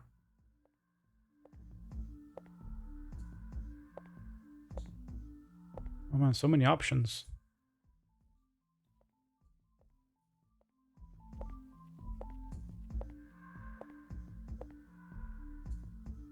Oh, I don't want to fight these guys.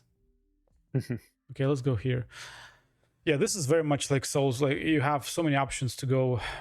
And yet clearly there's an intended route, and it often involves things like ignoring an area that looks obvious, or coming back to an area much later, or running past some enemies and just avoiding the enemies for a bit until you can get something to deal with them.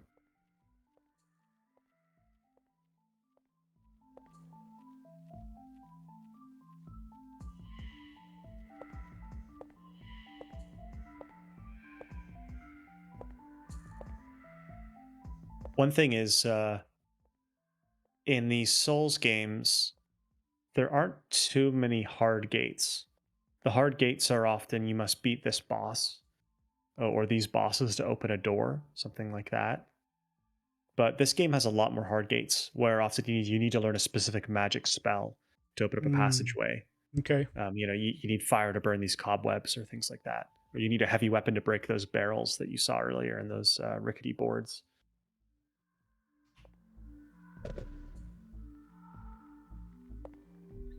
Is this our good old friend, the slime? Mm-hmm. Yep. All right, let's see. Why Nice. even fight?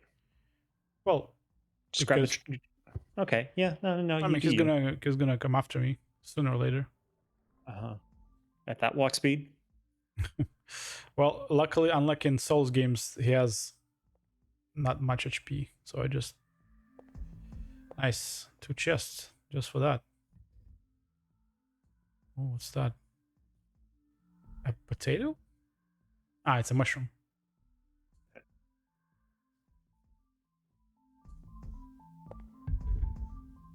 Nice shoes. Clogs, to be specific. Nice. But they look like wood. Are they like wooden?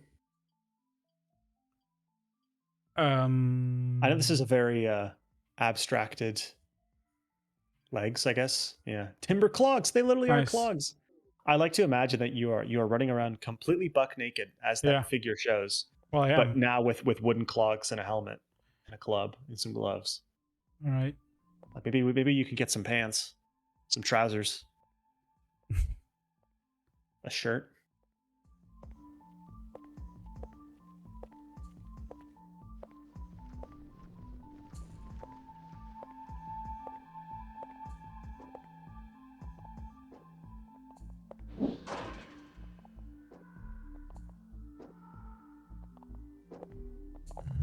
Ah, I knew it. Uh-huh. Wait, open up. Classic, right?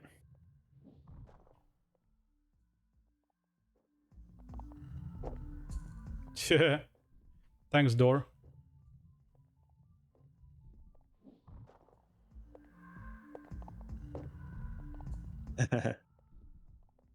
Yeah, cheese it. Nice. Now the question is, okay, I was gonna say, are you gonna, Resurrect. resurrect again? No, they're not that nasty.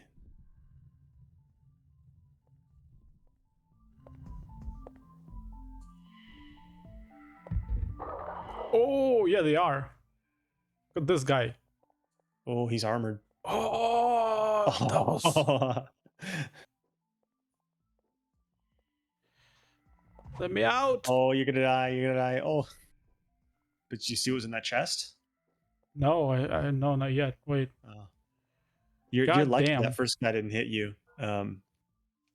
Yeah, this is sort of a running level design gag in the Kingsfield games. Every Kingsfield has like the first chest or one of the first chests you find has a skeleton hidden inside of it. And skeletons in Kingsfield games to sort of, I guess, subvert RPG tropes. I assume that's what they're trying to do. Usually skeletons are, level 1 enemies. In Kingsfield, skeletons are usually really tough early area enemies. Okay. I would avoid this guy. Really? Yeah, I seem to remember when I played, I just grabbed the item and ran, and that worked okay. But you could stop and pop. Yeah, maybe he can drop his shield. That would be cool.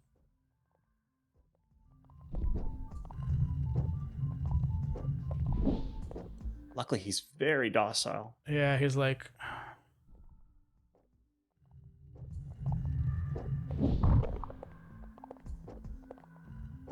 I'm just wondering if he hits me, do I have enough health to like survive that one hit?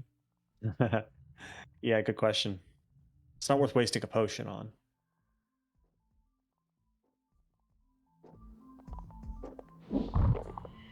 Oh my god. If you didn't stun him there with that hit, if that hit didn't stun. This one's got way more health than the other guy, I guess because he's got armor.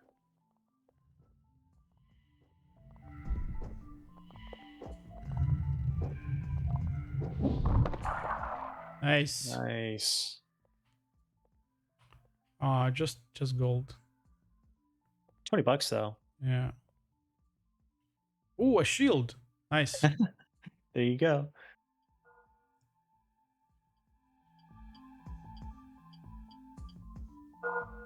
Nice. Okay, so how do I use this? Oops.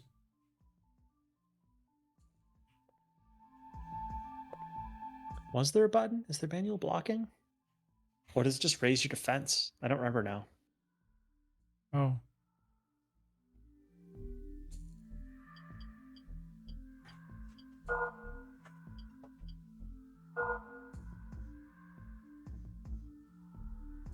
Yeah. Just raises your defense, I guess. That's too bad. Man, that's like if they made this game today, that would have been a really cool thing to have, like active blocking. Question is, do you think they could get away with combat and movement this slow? Oh no, but today? I mean, maybe slower than like. Look, this is what I wanted from Dark and Darker. Actually, that came out, by the way. Well, it came out kind of early came out into Japan to that game, but that game is like reminds me of this, right? So Dark and Darker, I don't know it. Well, I talked about it before. It was the Korean developed first person dungeon kind of. Oh yeah. Yeah, so that had active blocking and all of that stuff, and kind of look first person kind of slower paced. I remember there was a mod for the first Dark Souls that put it in first person, which immediately made a lot of people think this is what a new Kingsfield could look like. But rolling wouldn't exactly work in first person. No, and the movement was too fast. You don't need rolling. Not every game needs a rolling. Actually, No. I guess this tells me what I need to do next, more or less. I've seen some people complain that the Souls games have maybe been a bit too influential in terms of combat design, and it feels like a lot of games these days are about abusing iframes on rolls or dodges.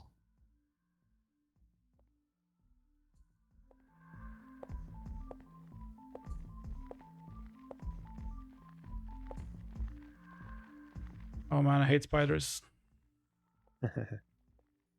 Actually, when you get a sword, so I remember the club having really bad reach. When you get a sword, whenever you get your sword,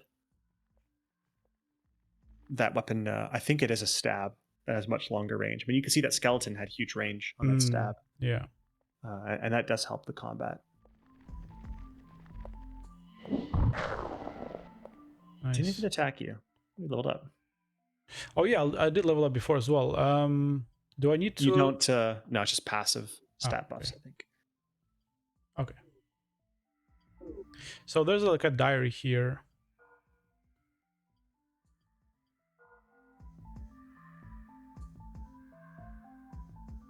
Okay.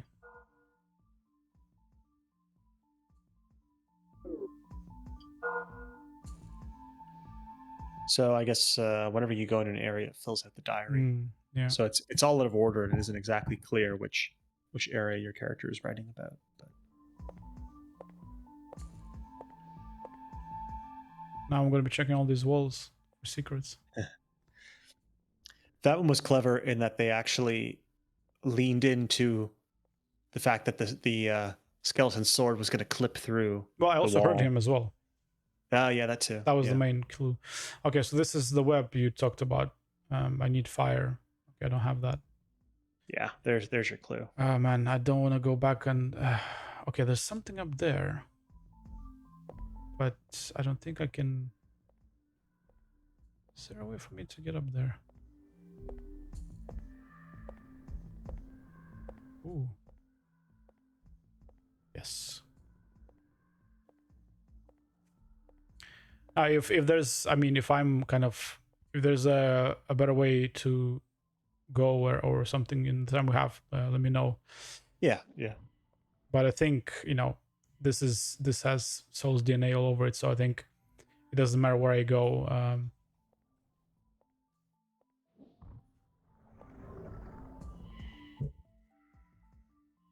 We already met some NPCs, fought some enemies. Yeah, it's funny just how much of this is in the Souls games, and also these games were not very well received when they came out. I mean, they were received okay, and I don't think they sold that well. And that by kind of recontextualizing things a bit and releasing them at a different time, they become a sensation.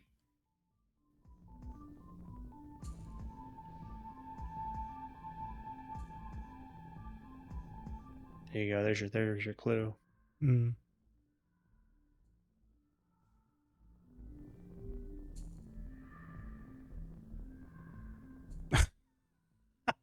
Oh.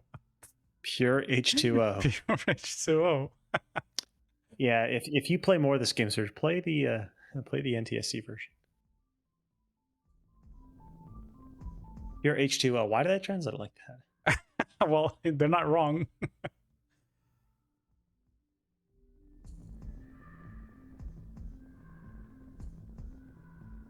There you go. No, I don't have a soulstone, weirdo. But yeah, I think one thing that helps the Souls games is they train you really well that this is going to be that kind of game where you need to pay attention and it's going to be challenging. And somehow I feel like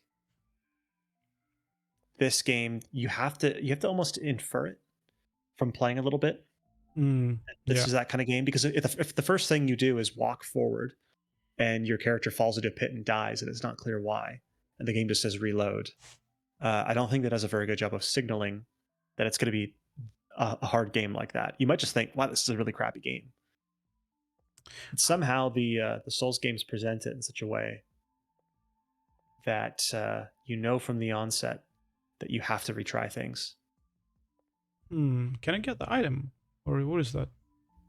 Yep, that's an item. Can I jump? You cannot jump. Oh. Okay.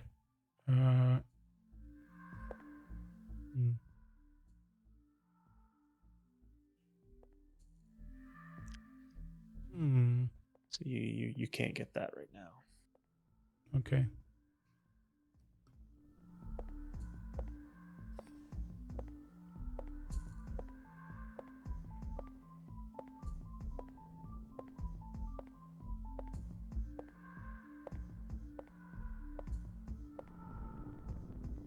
Yeah, I think nowadays they couldn't just they would make sense for them to just kind of remaster them and just leave it as that and release them today. I think it would need some kind of pass on some gameplay elements.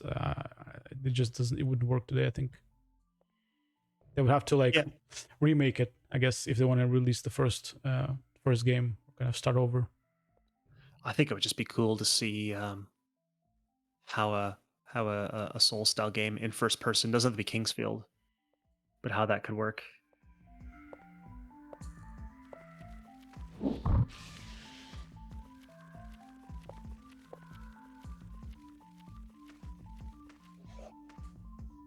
Oof.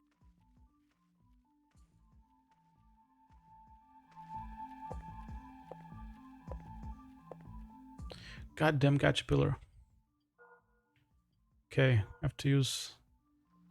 What does the fungus do? Some kind of Gives you mana. energizes a weary mind. Gives you mana. That's an incredibly cryptic way of telling you. That's how.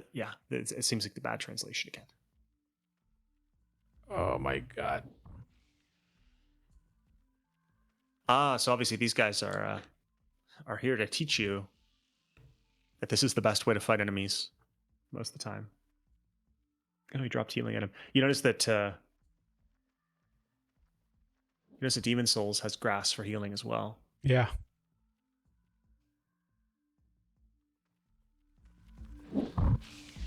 There's a real lineage where, particularly Demon Souls, I don't know why, gives off vibes of this game. Okay, actually, these guys are not that bad. Yeah. It's just the circle strafing, or pivoting.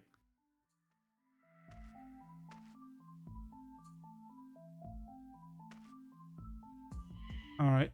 Well, I have 3 ways to go. I guess we can go check out this place. Ah, god damn it. They're not that bad, but if they're like in this tight corridor, I don't want to. Yeah.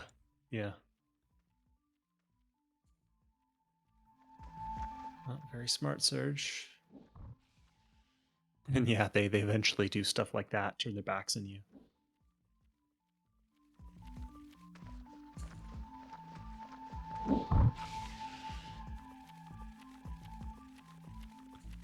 Look, it's an old game. I mean, 2002. Yeah. I suspect one of the reasons why some people don't like this game as much is just because for the era that it came out in, it was very old school. Whereas you get basically the same gameplay in the first Kingsfield, which is a PlayStation 1 launch title, I mean 1993, 94, I think. People were much more forgiving. I think of that, like all PS1 games moved slow like this around that time. Basically, all 3D games kind of did on consoles. And by this point, you've got, as you say, you've got Halo, you've got Ratchet and Clank, you've got GTA 3. This is like Grandpa's game. Yeah, even if you put this game in its context, it was still probably like a very niche experience.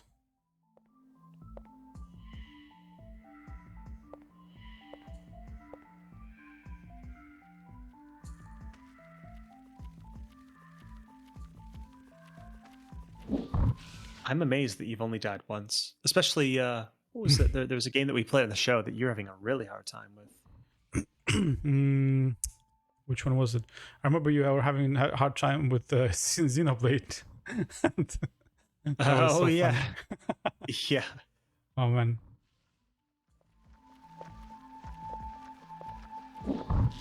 It is. I'm going to take it that you didn't have a hard time with Xenoblade. I don't remember, at least. I think I remember it was probably like a quick kind of adjustment shock to me. It's like, oh, okay, so these guys are like, you have to pay attention. This is the setup here. This is like an MMO. So I think from there I kind of got learned the lesson quickly and moved from there. I also spent a lot more time just grinding as well. Like obviously we had an hour, so but I spent like quite a bit of time just killing bunnies and stuff like that. So, And I was surprised at how much difficulty that you had with Dragon Quest V, because I didn't remember having that challenge. yeah. And then it's interesting watching you play here, and I thought for sure that you would have died a ton of times by now. Yet you are pretty much taking exactly I would say the ideal path for like a smoother difficulty curve, where you're like headed down all the paths that gear you up and don't face you against enemies that are too challenging. Because you could have just as easily picked, like every time it's like, oh, okay, you're definitely going to pick this path and then get your butt kicked, and then you have to, $100. Nice. But you're pretty much taking exactly the path you need to take. And look at that, now you've got a sword.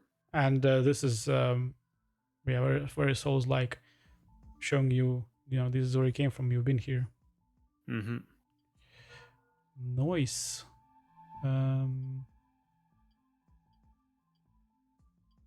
Hit. What does hit indicate? Well, I think it's you've got blunt, edged, and piercing types of attacks. So the club only does bludgeon damage. So hit is the bludgeon. Okay. Yeah. Well then. So now you're doing. Yeah, the club is technically stronger.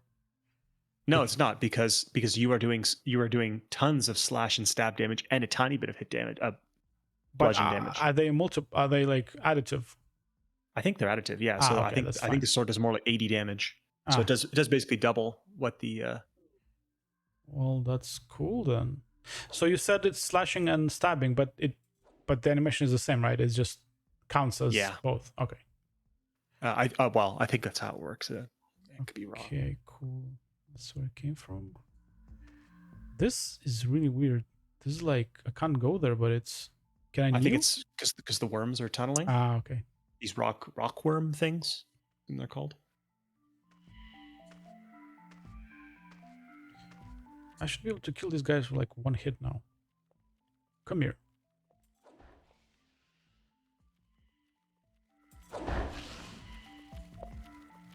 God damn. I mean, 2 of those hits weren't fully charged. I think you lose a lot of damage. Okay. When you don't fully charge a hit. Ooh. Armor. Nice. Oh man, I'm killing it. Yeah.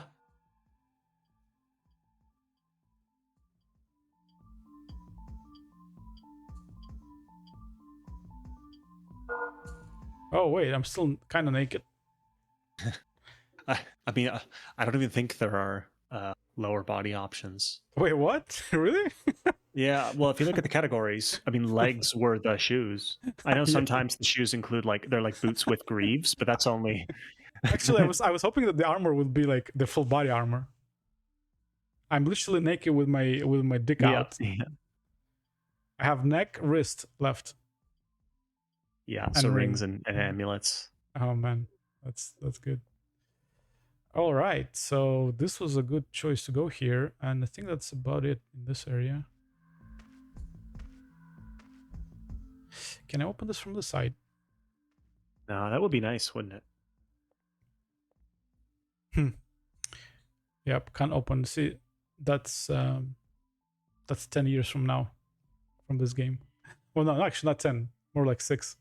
What one-sided doors? Well, the Demon Souls. Yeah, seven or so years after this. This is 02. Demon Souls is 09. What's funny is the story is that Sony had tapped FromSoft to make an Oblivion competitor, because at the time Oblivion was not on the PS3. It came out on the PS3 a couple of years later, I think. And obviously Oblivion was the game to have, so Sony's probably thinking, wow, maybe by that point they already knew that Oblivion was going to come to PS3, but they're probably thinking, if we had our own exclusive Oblivion, then everyone would want a PlayStation. And so they tapped FromSoft, and midway through the project, the director had quit, and the project was on the verge of getting scrapped. And Miyazaki took over, and he said basically nobody cared if the project succeeded or not. I kind of got to do whatever I wanted. And maybe it was easier to convince people, let's retool this into something more reminiscent of Kingsfield. But I think it's funny that I think that project was first person, just like Oblivion was. I think it's funny that interesting that they retooled it into a third person game rather than keeping it first person and channeling Kingsfield that way.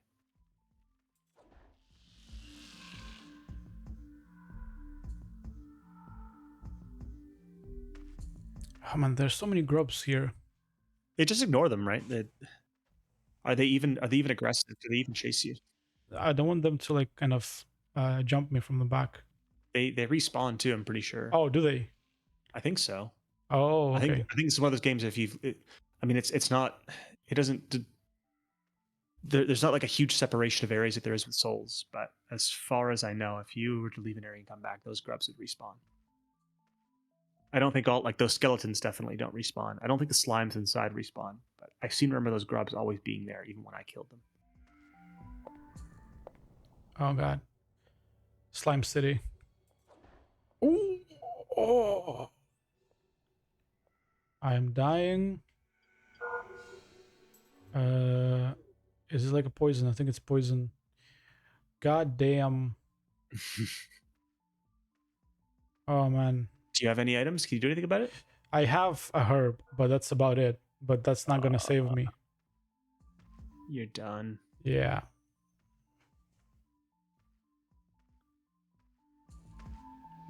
I'm gonna save. Are you sure you want? Are sure you want to save while you are poisoned? Maybe you'll cure my poison.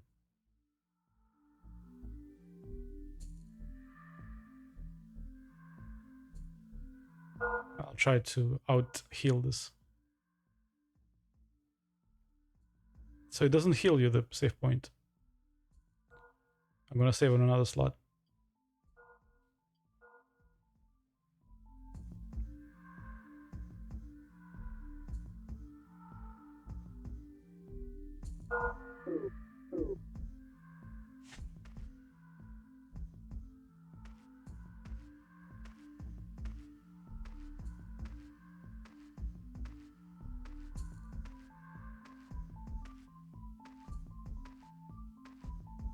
Oh god. No. Well, it's about an hour anyway, so that's a good way to wrap this up. A very appropriate way. Actually, let's see what happens if I load this. I'm interested now. Let's say load this. I would expect them not to allow me to save like that, because that's very I think we learned in our industry not to kind of allow players to do that kind of stuff. Yep, you can literally end up with your one and only save. At this point, if I only had one save, that would be, I have to restart the game. It's not a very good design. Right. So that's Kingsfield 4. So you finished this game, Ian. Does it have any kind of major systems or mechanics that I didn't get to in this first hour that is worth bringing up? I mean, there are things like magic that include projectiles. You can also get a bow with arrows, but it's, I mean, those are nice because they can let you, like as an example, if you were to get a bow or you were to get a fireball, then you could attack those slimes from a distance. So there's no classes in this game, right? And you just kind of build your character as you go. Okay. Yeah. But I would say that you definitely got to the core of the game, and I would say that you got to the point where you could feel the pace of the game, and as well the feeling of, like, you know, collecting a sword and suddenly not being so weak and being able to take out those grubs really easily. So is it the bow feels like it would be pretty powerful in this game, like almost you would have to switch to it to be a kind of safer, and considering it's also a first-person game, like would you kind of switch to that and magic then, or is it still viable to use a melee weapon? It's definitely viable to use a melee weapon. This game, it doesn't have as many RPG elements as the Souls games, so I would say that you are pushed more into specific play styles. Like, I seem to remember that when you first get the bow, there's a lot of great opportunities to use the bow, but I don't really remember using the bow a ton afterwards, especially because you have to stop and then you have to stand in place to draw back the bow and let go, and that often isn't, you know, the damage isn't like enough to where I seem to remember wanting to use it at sort of particular situations. I suppose just like the Souls games. Magic, I definitely use a little more, but just like the Souls games, you have a mana meter that you have to contend with. But yeah, I wouldn't say that you really like fall hard into one particular playstyle. You kind of have to juggle things throughout. Are there like boss fights similar to the Souls? Not really to that extent. No, you certainly don't have health bars and things like that. There are big individual enemies that you take down, but I don't really remember them getting their own particularly boss music and things like that. Okay, cool. Yeah, well, near the end, there's some big enemies, but that's all. Nice. Well, that was Kingsfield 4. I'm going to take a quick break and come back with the next game, which is Armoured Core Master of Arena.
Hello, and we're back with Armored Core Master of Arena.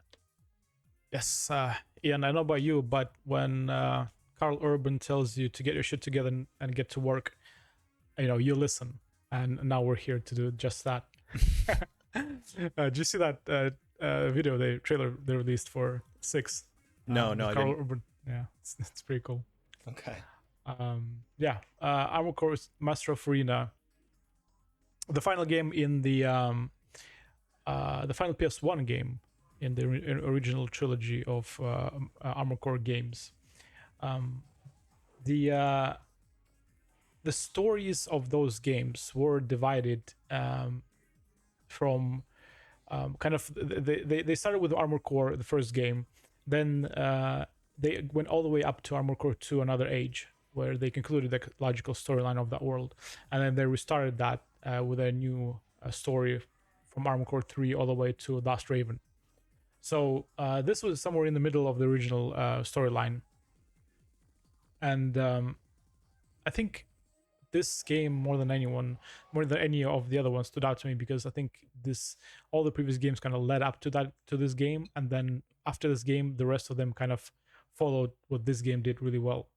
So you feel like this is the first one that was like serious, like when the gameplay hit its stride?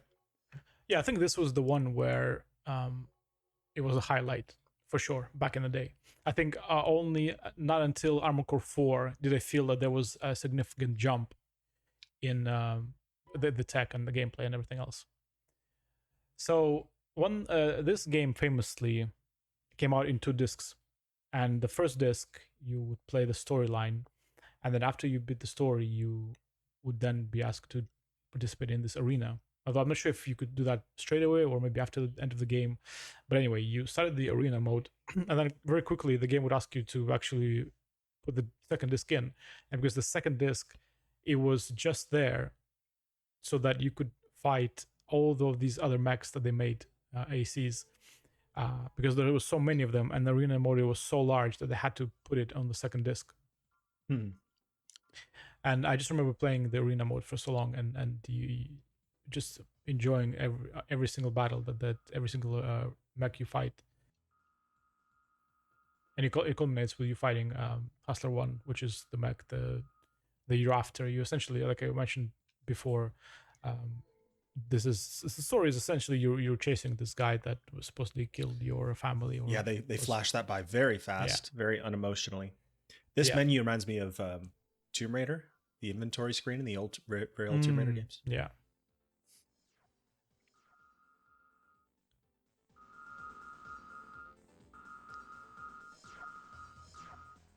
Yeah, let's jump straight in, I guess. Let's hit this mission.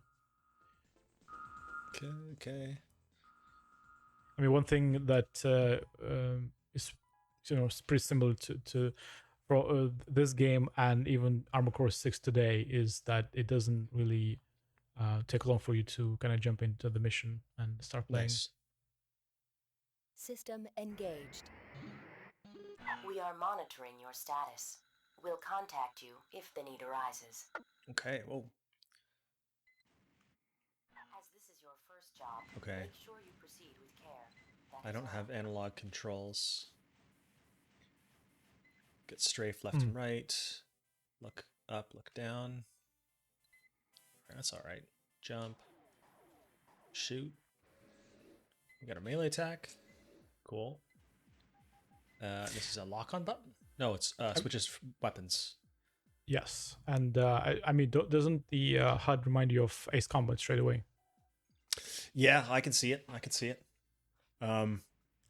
Ace Combat was I guess running before this, though. I mean, I would consider all of them in the kind of the same era. But yeah. I mean, unsurprisingly, everyone's looking at each other around this era because 3D is so primordial. There are no rules yet around this time. The rules are just starting to be formed, I suppose. So everyone's looking at each other. It's good. Actually, this map reminds me of Vagrant Story. Yeah. It's the full 3D map, and then they use that in what game? Metroid Prime. It's the same map as this. Yeah, you mentioned 3D being early in these days, which is true. But also, I think these games, they had to be 3D. There's so much verticality and three-dimensional movement then that I think they couldn't have existed as the same game in any other way, I think. Well, yeah, it would be a fundamentally different game if it was in 2D. And even then, if you're making games in this era, this time, you're probably making games for the PlayStation, right? If you're a Japanese developer, you're probably making games for the PlayStation. It's the best-selling system by a wide margin. Yeah. And the PlayStation wasn't very good at 2D, by and large. It was much better at 3D. So I suppose you could have made a side-scroller in 3D, like some games like Klonoa do that. But I mean, who doesn't want to pilot a mech around in 3D? And I guess at the time, the idea was fairly novel, right? Like there have been a few games before this, Mech Warrior on PC, and a few early PS1 games. Like I have trouble remembering the names of. Maybe I think one might be called One ONE. Yeah. But I mean, certainly the first Armoured Core was one of the earlier 3D mech games on consoles, right? There's Virtua On. Did you ever play that? Virtua On, the Sega arcade game with the twin sticks? No, I haven't played that one. Okay.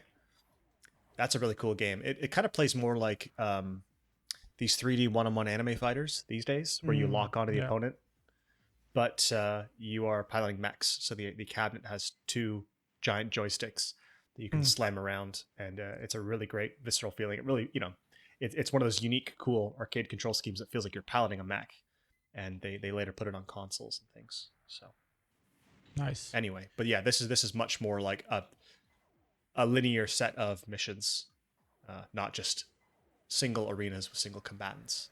Yeah. How do I change opponents? There has to be a way. You might just need to move your targeting thing. Yeah. This is interesting. This you have this big, chunky, cumbersome reticle, and then I guess it locks on. Yeah, it locks on anything in the range. So this is very much dependent on the equipment you have. Actually, they incorporate that into the equipment system. So you, depending on your targeting computer, you might have bigger, smaller. They might have faster lock-on times, slower lock-on times, you can lock on from further away if you get like expensive ones. Okay, yeah, it's cool. I mean, this feels like a really great concession for the PlayStation 1 controller. That at this time, analog stick aiming was not really a thing. Like there was this right stick on the controller, but most PlayStation games didn't or couldn't use it because not everyone had a DualShock at the time, right? A lot of people just had the D-pad analog controller. And even then, the whole idea of like walking forward and back and strafing with this stick, left and right, and then aiming with the right stick, I don't think that was really a thing yet. I think it was like a few years later, maybe some of the last PS1 games that had that. So I think this is great because this is kind of like, it's a lock-on, but it's also free aim. Yeah, now that you mention it, they did kind of nail it in that way. I mean, this is the third game, so... Yeah, well, yes, but the first one was pretty much the same. What is striking is this is a really good looking PS1 game, and this is running. I mean, it's sub 30 FPS right now, to be honest. But I have played some PS1 games some full 3D action games that look and run a whole lot worse than this. So this game definitely technically proficient. Yeah, this first mission is kind of tight interior, but it definitely opens up into larger spaces. Actually, that this reminds me of the one thing I said when we were looking at Armored Core 6 is that I'm hoping that Armored Core 6 still has those open larger environments. But actually, first thing you do here in this game is you go into these tunnels and fight in close quarters. So maybe these games had a lot more smaller levels than I remember. Well, some of that might be technical limitations. You definitely can't do big maps on the PS1, so that's probably something the PS2 games added, maybe. Oh no, they will be here. It's just that maybe there was a bigger mix than I remember. I'm really curious to see that because it sounds like something that should be like pretty much impossible on the PlayStation 1, at least not without like Silent Hill levels of draw distance. Yeah. I mean, how do you fly up to a target if you can't see more than 10 feet in front of you? Yeah, I mean, I think the way they do this is making them really large, huge. Yeah. And also you have this targeting, so it kind of targets sometimes before you even see them. I'm actually impressed at how slick this feels. Firstly, because it's a game of a certain time and place, but also because I have played the Kingsfield PS1 games, and the Kingsfield PS1 games look a lot worse than this. The frame rate's a lot worse, at least from what I remember, and the controls are obviously very slow and very cumbersome.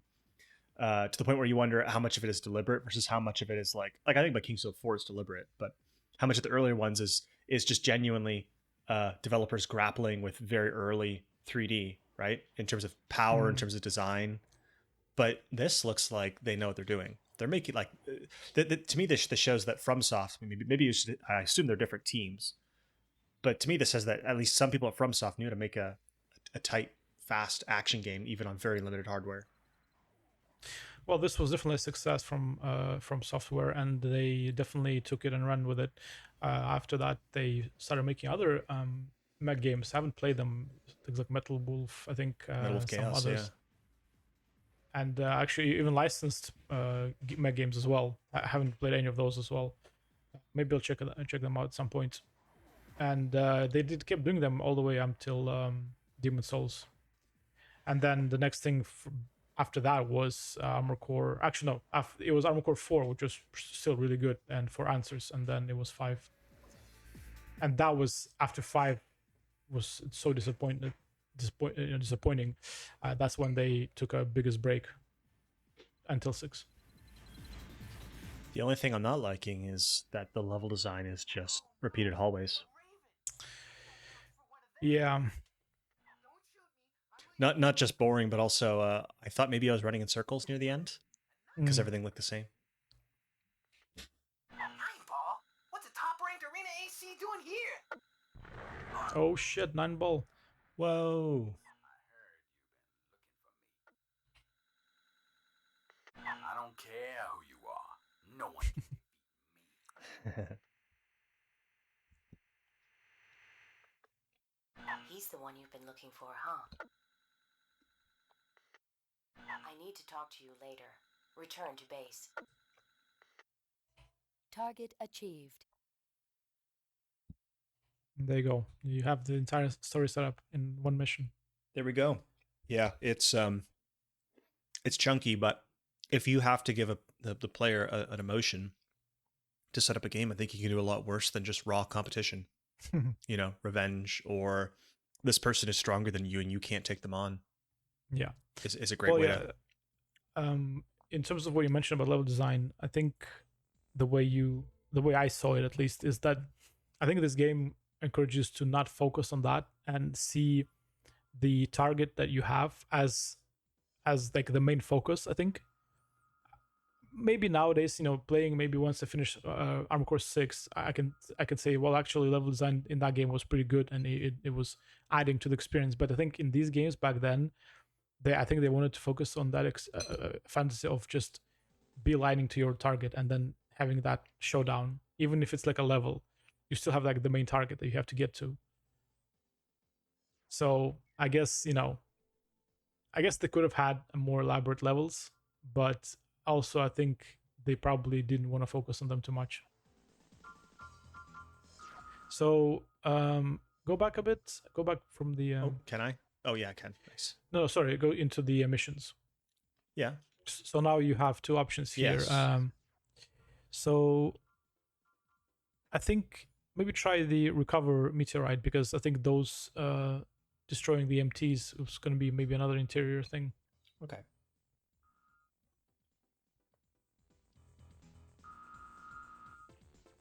Also, one thing I think we kind of mentioned it during Armored Core 6. This all the games take place on Earth until Armored Core 6. This is that game is the first game that takes place on Rubicon, which is off-world. Interesting. All of the other ones take place on some sort of post-apocalyptic version of Earth. Yeah, go for this one.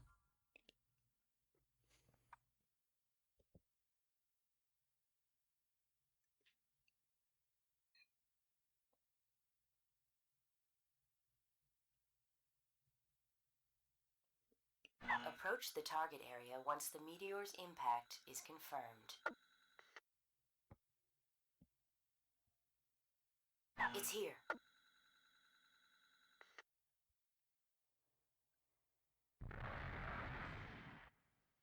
Oh god. System engaged. Unidentified units approaching. Destroy them all.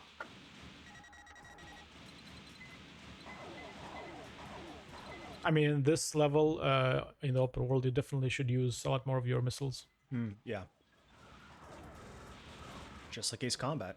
Are we learning that the only functional difference between Ace Combat and Armored Core, same acronym and everything, is that in one you have 6 degrees of movement, and in one you're a mech? Oh no, there's a huge difference. I'm just at least, kidding. I'm just kidding. I don't know about Ace Combat. I'm sure that if I played a lot more of them, or even finished a single one of them, I would have kind of found a lot more depth in the equipment system. But Armored Core is really heavy on that. I mean, that's half the fantasy of mechs, right? Is Yeah, I think in these games it's more like 80% of it, to be honest. And I think I mentioned it before, in passing and in other conversations about Armored Core, but pretty much all of them have you engage in that system where you start a mission or start a fight with somebody, and then you just realize, you know what, my AC is not equipped enough, or not properly equipped to deal with this. Whoops. And you have to just go back and change your equipment. Yeah, that's not nearly as much of a thing in Ace Combat. Maybe at the highest, the end game, the high level, there are people who care deeply about those kinds of things. So I think what's happening here, you are a bit too much in the middle of them. I think you need to make some space between you and them. Not that way though. You're flying out of the. Oh. Combat halted. Nice.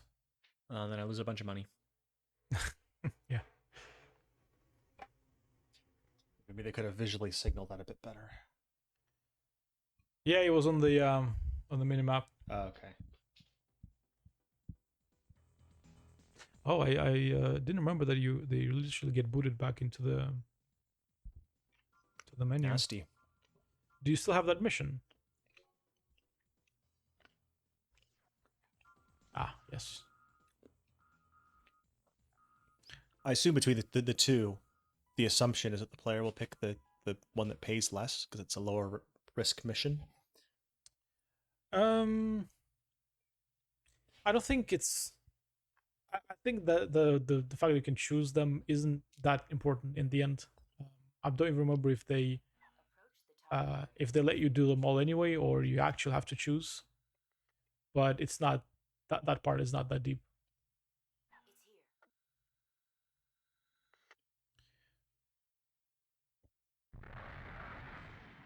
Yeah, so in most cases it's a good idea to just take off and go flying, or take fly up to that rock and maybe land there and kind of get that positional advantage. Yeah, that makes sense. Right, I gotta use my triggers. Aim.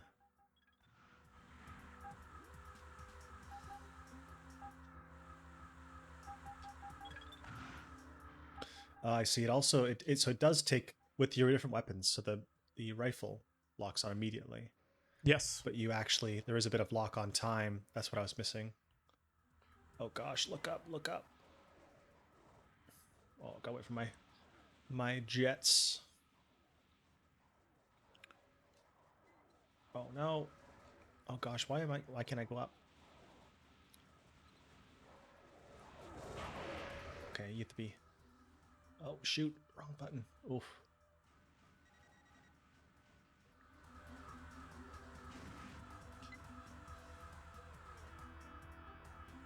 Where are ya?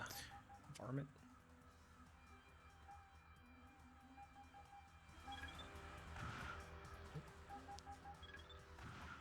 Yeah, I think these guys are too fast for your rockets. Yeah. Yeah, just destroy them with the rifle. Pick them off.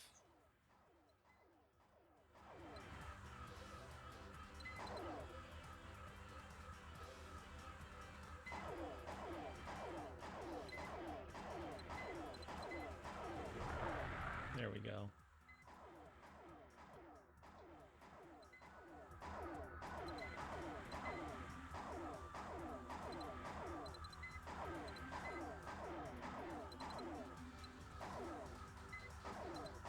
Man, this is so Armoured Core. Like, I remember playing the arena, and some of the enemies would be so.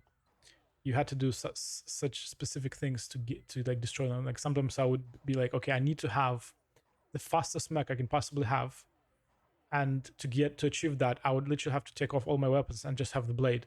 So that would be I would rely on being really quick and blading them to death, because they're like probably in that case they're probably very slow and tanky. So I could outmaneuver all of their weapons, and they would just be too slow to catch me. Other times it would be like the really fast mech, and he's faster than me. I can kind of try to do the same, or I could build like this literally a tank and just overwhelm him with weapons. It did feel a bit like these are enemies designed for a weapon that I don't have right now. Yeah. Capability. Stay out of its line of fire as much as possible. There you go. Your first arena experience.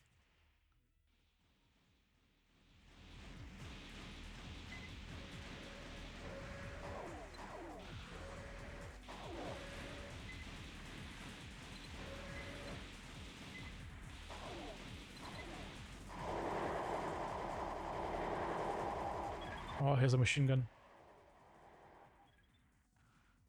Oh. Oh, he's just mowing through me. Oh yeah. But he's stuck in the crater. Yeah, thank goodness. Oh. Oh, oh, oh.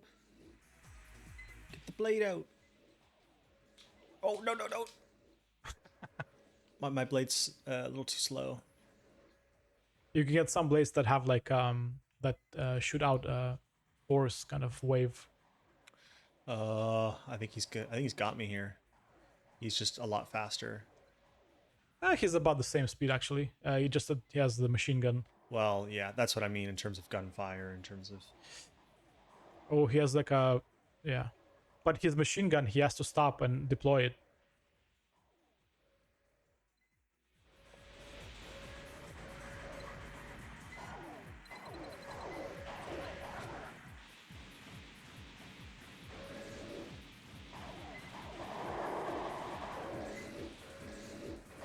Oh, nice. Get him. Oh.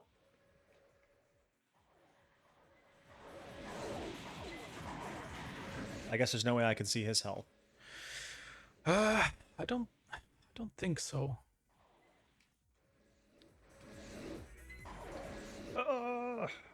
It might be something you can get with the more advanced targeting computers. Oh. I know, actually. Because I think he's gonna beat me. I at least want to know how close I was to. Oh my gosh! Oh, you did it! Oof. Nice. Well done. Your mission is complete. The rest is up to the recovery units. Return to base. There's nothing to recover. Achieved. Nice. This game ain't messing around.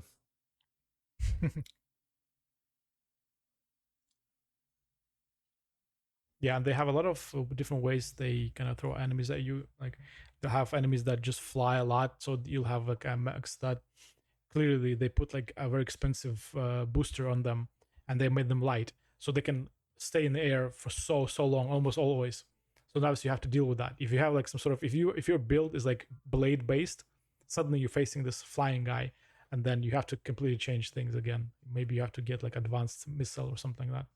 So before we continue to the next mission, let's get to the garage. Let's get to the meat and potatoes of this game.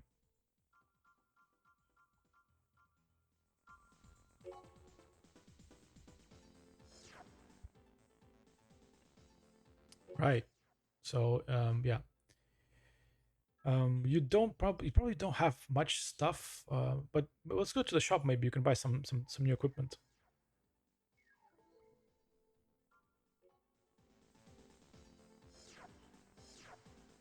So go down to back weapon. See if you can find you can buy some kind of strong missile system. Got a lot of money. So let's see. This is like a cannon type of weapon. Mm-hmm.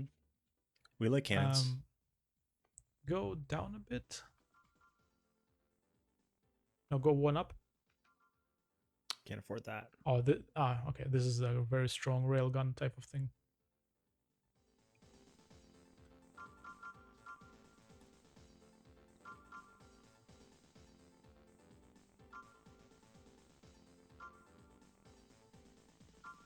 If I was to, no, of course, wait. Of course, it doesn't tell you a single thing about the thing before you buy it. Isn't there like a button you can press to get more info on it? Oh, there we go. Oh, this is a radar. This is actually not a weapon.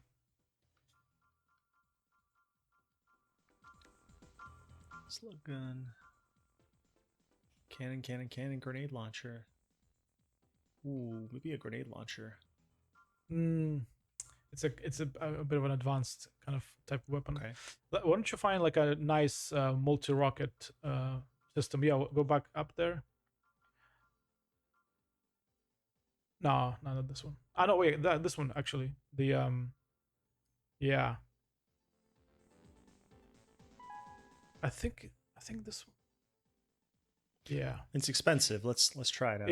It launches missiles up in the air first, and then they go down on the enemies from above. So obviously this is probably a heavier equipment. So part of the way you build your AC is making sure that you don't go over the weight limit. So equip the new thing, but then if you go on weight, that's fine.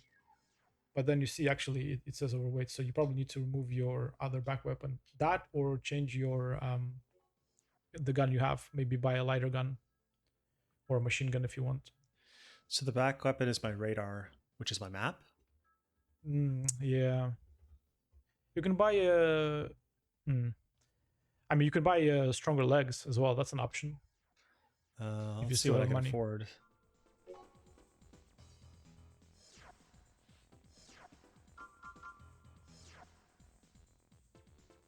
Can't afford any legs.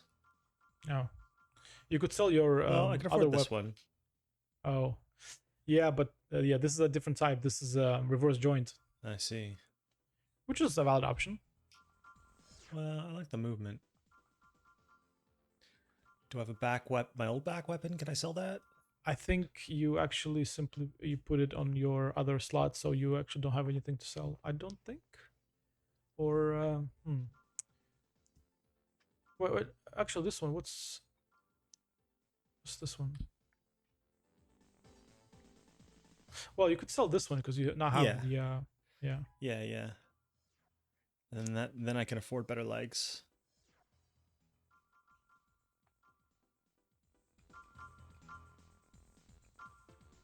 The cheap ones. Oh. No, that's back legs. I just can't afford the better legs. Wait, this one? Oh. But you need to make sure that the weight is 179. Oh.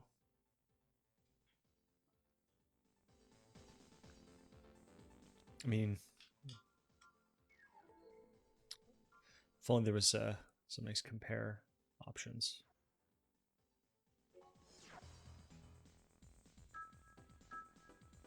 So I see weight at the bottom right, but is it, how do I know that I'm overweight?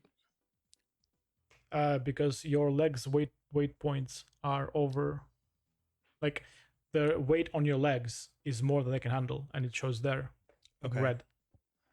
Okay. So if you go to your legs now and like examine them, so weight 1892. So see, max weight is 4130. That's the stat you need oh, to I see. increase. Well, 4130. Okay. Yeah.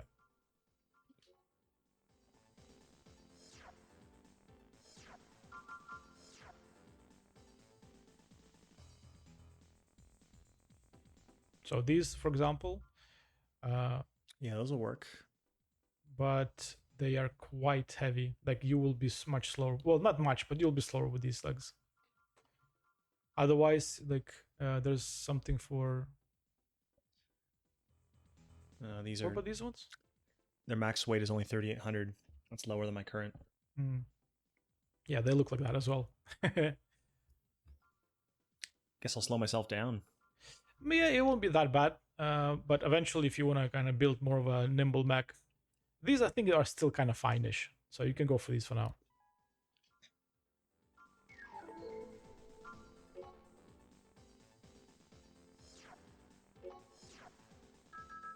Yeah, I think now you actually have really light legs.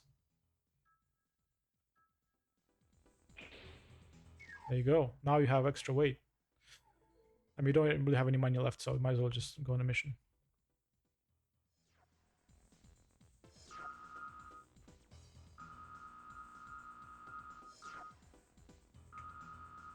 Actually, usually I wouldn't I wouldn't recommend selling your weapons anyway. Like you would probably need you know, the more you have, the more options you have, because sometimes, oh, this back weapon only fires one small rocket, but actually sometimes that's the only thing you can afford in terms of weight.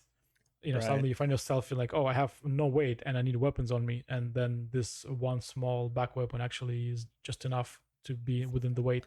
So would you say the body parts are more linear upgrades, while the weapons are more, they fit different functions? Oh no, nothing is linear. Like you put the legs on here that have a lot of weight, but then maybe you can have lighter torso and head, for example. Let's get this guy. Oh no, this is the word. Like this is not a good level for this weapon. Oh, okay. Well, this guy is kicking my butt. Holy crap. Yeah, I think the back weapon shoots rockets like upwards. So Yeah, so it's a good level, good for an open level. Noted. Well, I might lose here. use Might the have- blade on them. Oh yeah.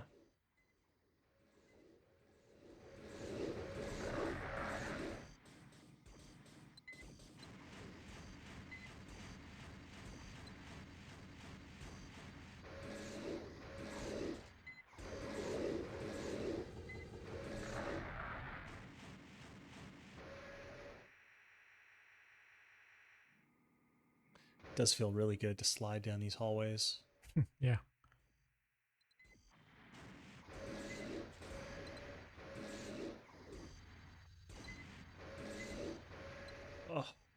Oh, well, okay.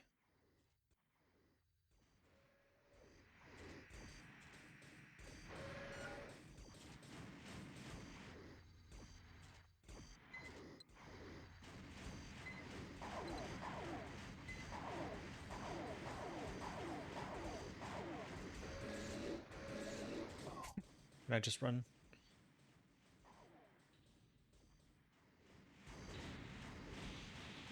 Oh gosh. Don't follow me.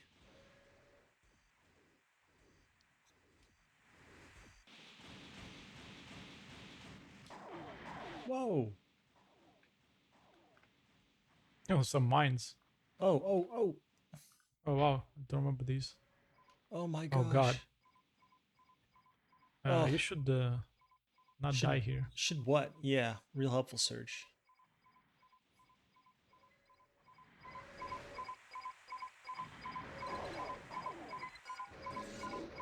Oh, okay. All right, all right. So one thing Armor Core 6 added was repair kit. You get 3 of them at the start of the game, and you can use 3 per mission, I guess. But in this case, in these older games, you don't have anything, so you have the HP, like the armor points you have, and that's about it. If you Do you feel like 6 is, well, maybe it's too early to say, but do you feel like it's a good one to start with, people who are coming into the series? I think I think the way I think you can start with any of them, to be honest. I mean, storyline wise, like I mentioned, they do divide into these like a bundle of games that have the same setting, but other than that, they are so similar that you're not going to be missing out on any of them. I think good points to start are this game, Armor Core 4 and 4 Answers, and Armor Core 6. Okay. Let's try a different mission. Let's try one that uses my missiles. Yeah.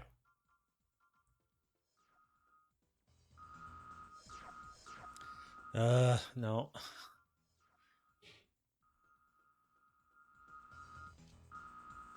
Yeah, this one.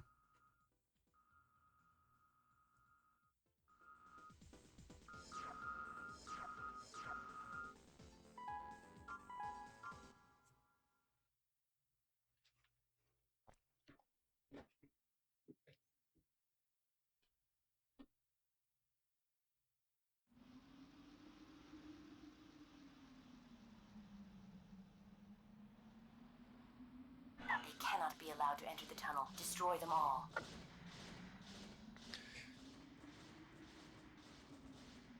System engaged. Wow, I'm already getting shot at.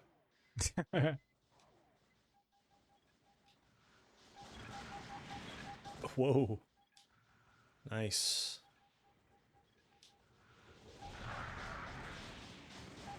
I think this one shoots up to like 8 or something, or even more.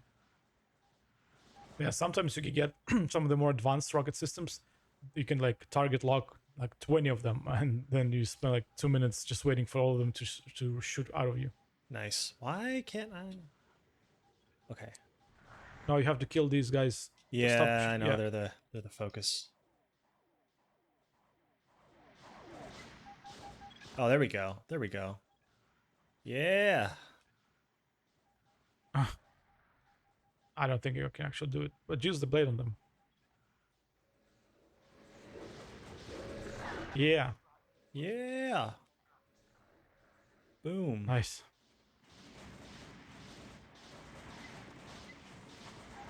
Oh no. Oh my god. Oh, what am I?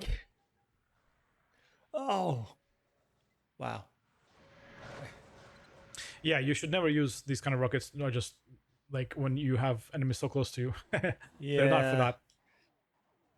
I just don't feel like my blaster is doing enough damage. No, yeah, just blade them then. Yeah. It's too bad I'm losing money on every one of these failures. They do subtract money, but it's, you can repeat these missions.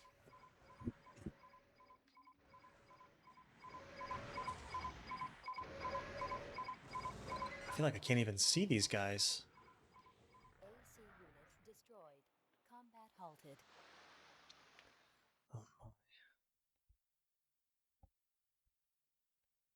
Yeah, I think the first thing I would do is beeline to those to the convoy, destroy that, and ignore those guys at the start, or kill them quickly. You think, with blade. or I should get rid of them first so that I'm not swamped with enemies. In that case, you just blade them. The missiles you have are good, but they're not.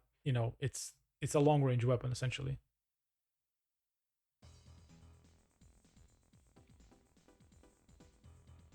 Right now you're generally equipped for long range combat, I would say.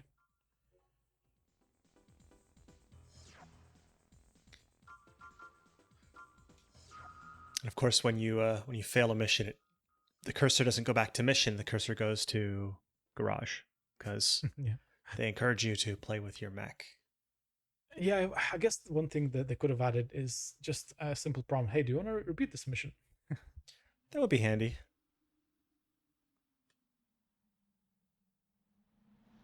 Makes me wish I bought a better blade. You can, yeah. Maybe after this mission you have enough money. System engaged.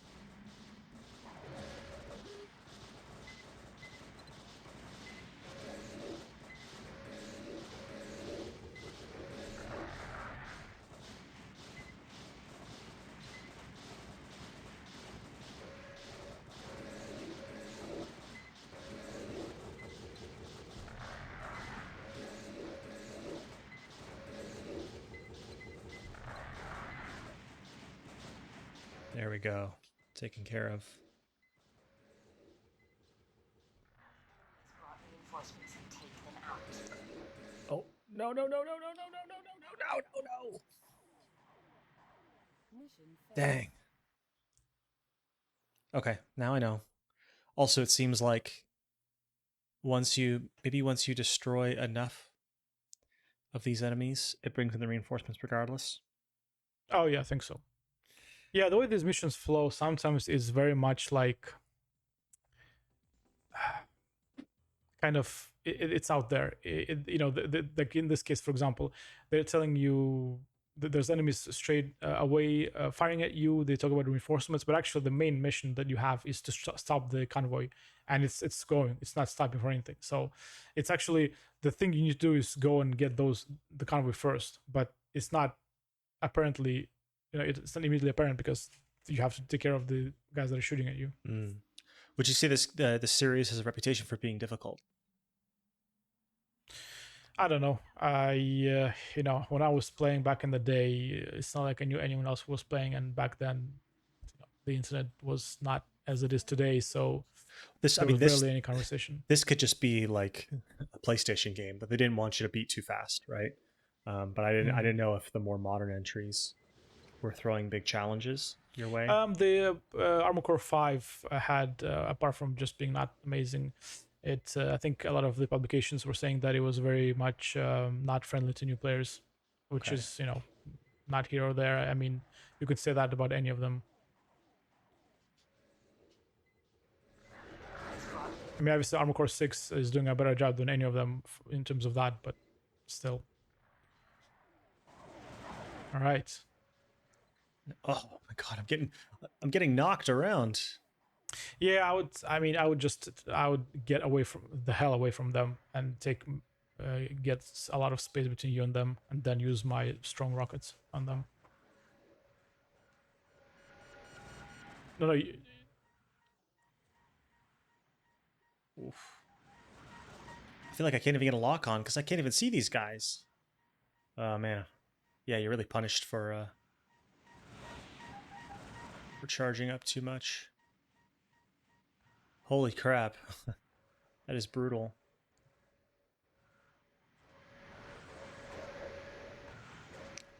Where are they? Try going to the other side of the bridge.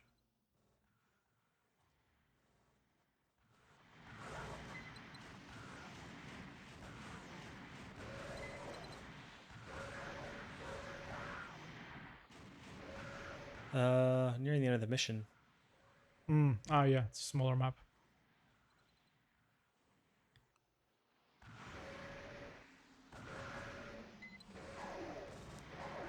Jeez, I haven't even shot one of these down.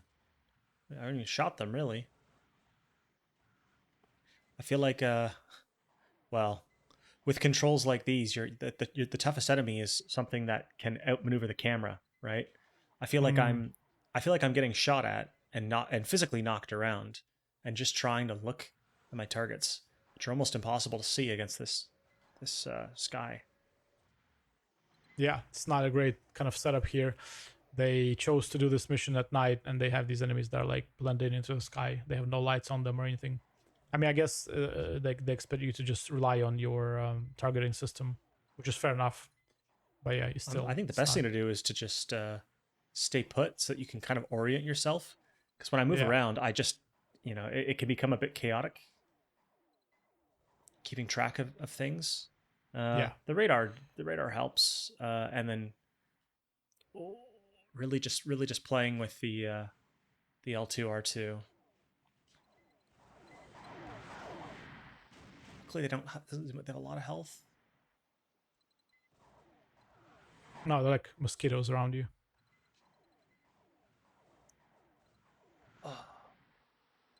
Still, I mean, even now, this is just a bit frustrating. Holy! You got them. I might die first. Don't you dare. Don't you die on me, soldier. Yeah. Last one. Yeah, assuming that's the end of this mission. I think it is. Yay. I'm barely scraping by these, if you can call that scraping by. So And then look at that. I lost 1,000. I didn't make any money. I lost 1,000 credits. Oh, you lost 10,000. Well, it says total credits. Yeah, total minus 9,000 something. Yeah. So I lost, over 9,000 credits as a Yeah. reward for completing that mission because I took too much damage. Yeah. Oh, nice. I think if you have go to the shop, at least we know how much it costs. Go to the shop and see how much machine gun costs.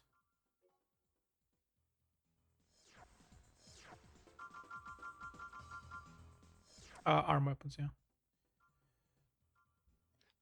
It doesn't Oh, matter, Serge. actually- Look at my money.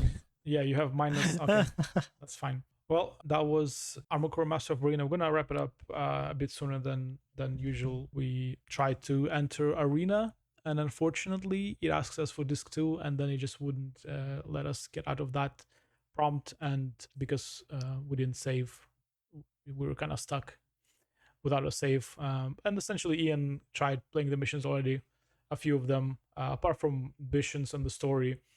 There's arena mode, of course, but I guess you need to progress through the story a bit more until that opens up. The arena is a big part of this this installment. There was two, obviously, right? There was the arena that I think you can do that one just on the first disc, and then the EX arena is the one that then asks you for the second disc, and from there you have a lot more fights. But I actually forgot that they give you a taste of fighting in arena style in the first mission you do, or the second. Second mission, yeah. And it has split screen as well. So you can go against an opponent in the arena. That's cool. Yeah, I've never tried that. Obviously, back in the day, I don't think I've ever. I think you needed like a link cable, right? PS1 had that. It did, yeah. I mean, if you had 2 TVs, 2 PlayStations, 2 copies of the game. Yeah. No, actually, I don't think was it split screen. You don't need 2 TVs then, right? Well, there's split screen and there's System Link, so it probably had split screen. Yeah, I don't remember which one I'd used. I never used that. Back in the day, I barely had any friends that were actually interested in this type of game, so I would just played it by myself. But yeah, I think I remember this game. The highlight was definitely the arena mode. Like after finishing the story, I spent most of the time playing that. I mean, even the fight there, just the one fight I did with the one tough robot, felt like once I could get my gear up, I could see a lot of potentially interesting encounters, more interesting than the little sort of gnat enemies that I was mostly fighting off up to that point. But I'm assuming that you start out there and you work your way up to big mechs that you're fighting against. Yeah, and I think it speaks to the strength of the design of enemies in these games that they were able to have a separate disc full of ACs you can fight, and all of them, well, most of them felt different enough, right? Because they would only rely on those enemies being different. Like you would start an arena fight and there is nobody else there. It's just you and the other mech in an open environment. There was no it wasn't like a horde war or anything. No, it's just you versus the mech, and they had to make sure that those mechs were distinct enough, right? So that it's an interesting fight. I remember once you get to the top, you obviously fight Hustler 1. He could stay in the air for so long, and he had this really good long-range sniper rifle. I remember that was like one of the hardest fights, and it was so satisfying when you actually beat him finally. Nice.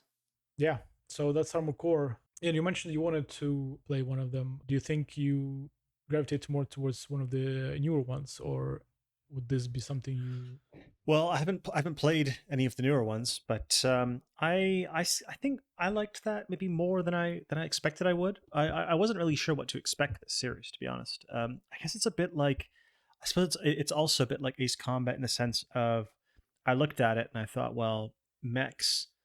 I'm not really a mech guy. It seems that people who are really into the series are really into mechs, although that makes sense. And I'm not super into the customization of swapping out arms and things like that. It's not just like an inherent draw for me. But I was surprised, especially with the age of this game, how well it controlled on a basic level. I could definitely see, and I could definitely see once the equipment gets better, that becoming tighter. Well, not even just the equipment, right? It's like the in Ace Combat, where like you get this hump of control and just getting used to the game, but then once you get past that, there's got a very noticeable point where you get to where you become familiar with the controls in the game and how it plays, and then suddenly you just start seeing it in a completely different way. So that level where you had trouble fighting those small flying robots, I think just playing a bit more of this game, if you would come back to that level, you'd be so easier. You would immediately know exactly what to do. You would have correct weapons. You would know exactly how to handle those guys, and it would be so easy. And I think that's one of the strengths of this entire series. Are you able to replay missions then? I think in Armored Core 6 you can replay them straight away. In this one, I think you might be able to do that later on, and get like better rank and money as well. Okay. Yeah, right. I definitely want to check out more of this game, or more of the series, at least based on this. Yeah, I was pleasantly surprised. Cool. That was Armored Core Master of Arena.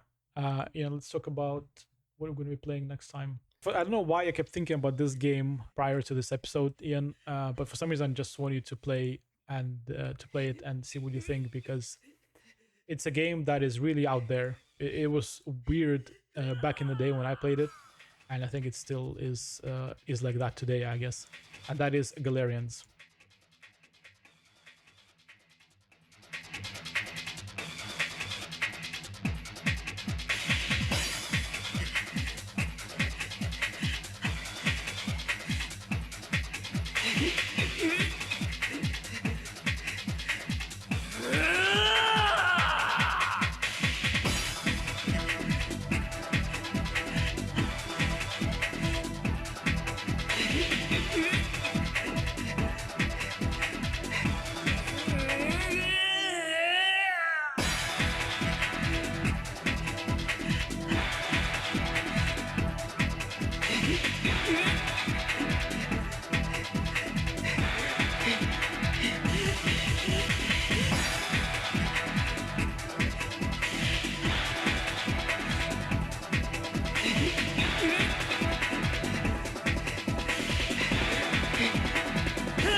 Galerians, okay.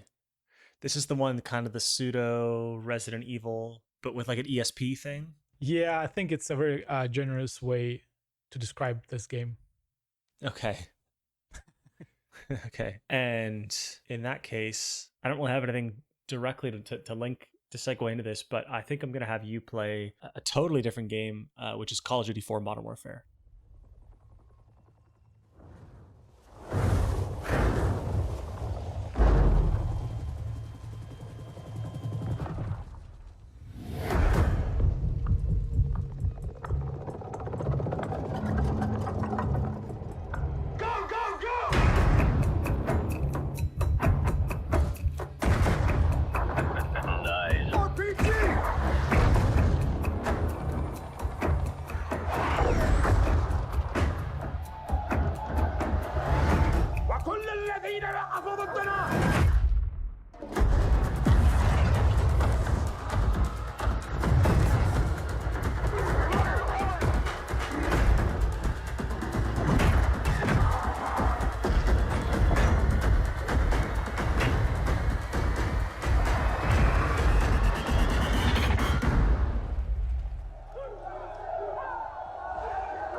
One of the greatest FPSs of all time. So is it the first Modern Warfare? Yeah, Call of Duty 4 Modern Warfare. Did they remake this recently? They did do a remaster of the campaign. However, they also just did a new game called Call of Duty Modern Warfare, which is probably Call of Duty 20 or something. All right, sounds good. And with that, we are done for this episode, and we'll see you next time. See you next time.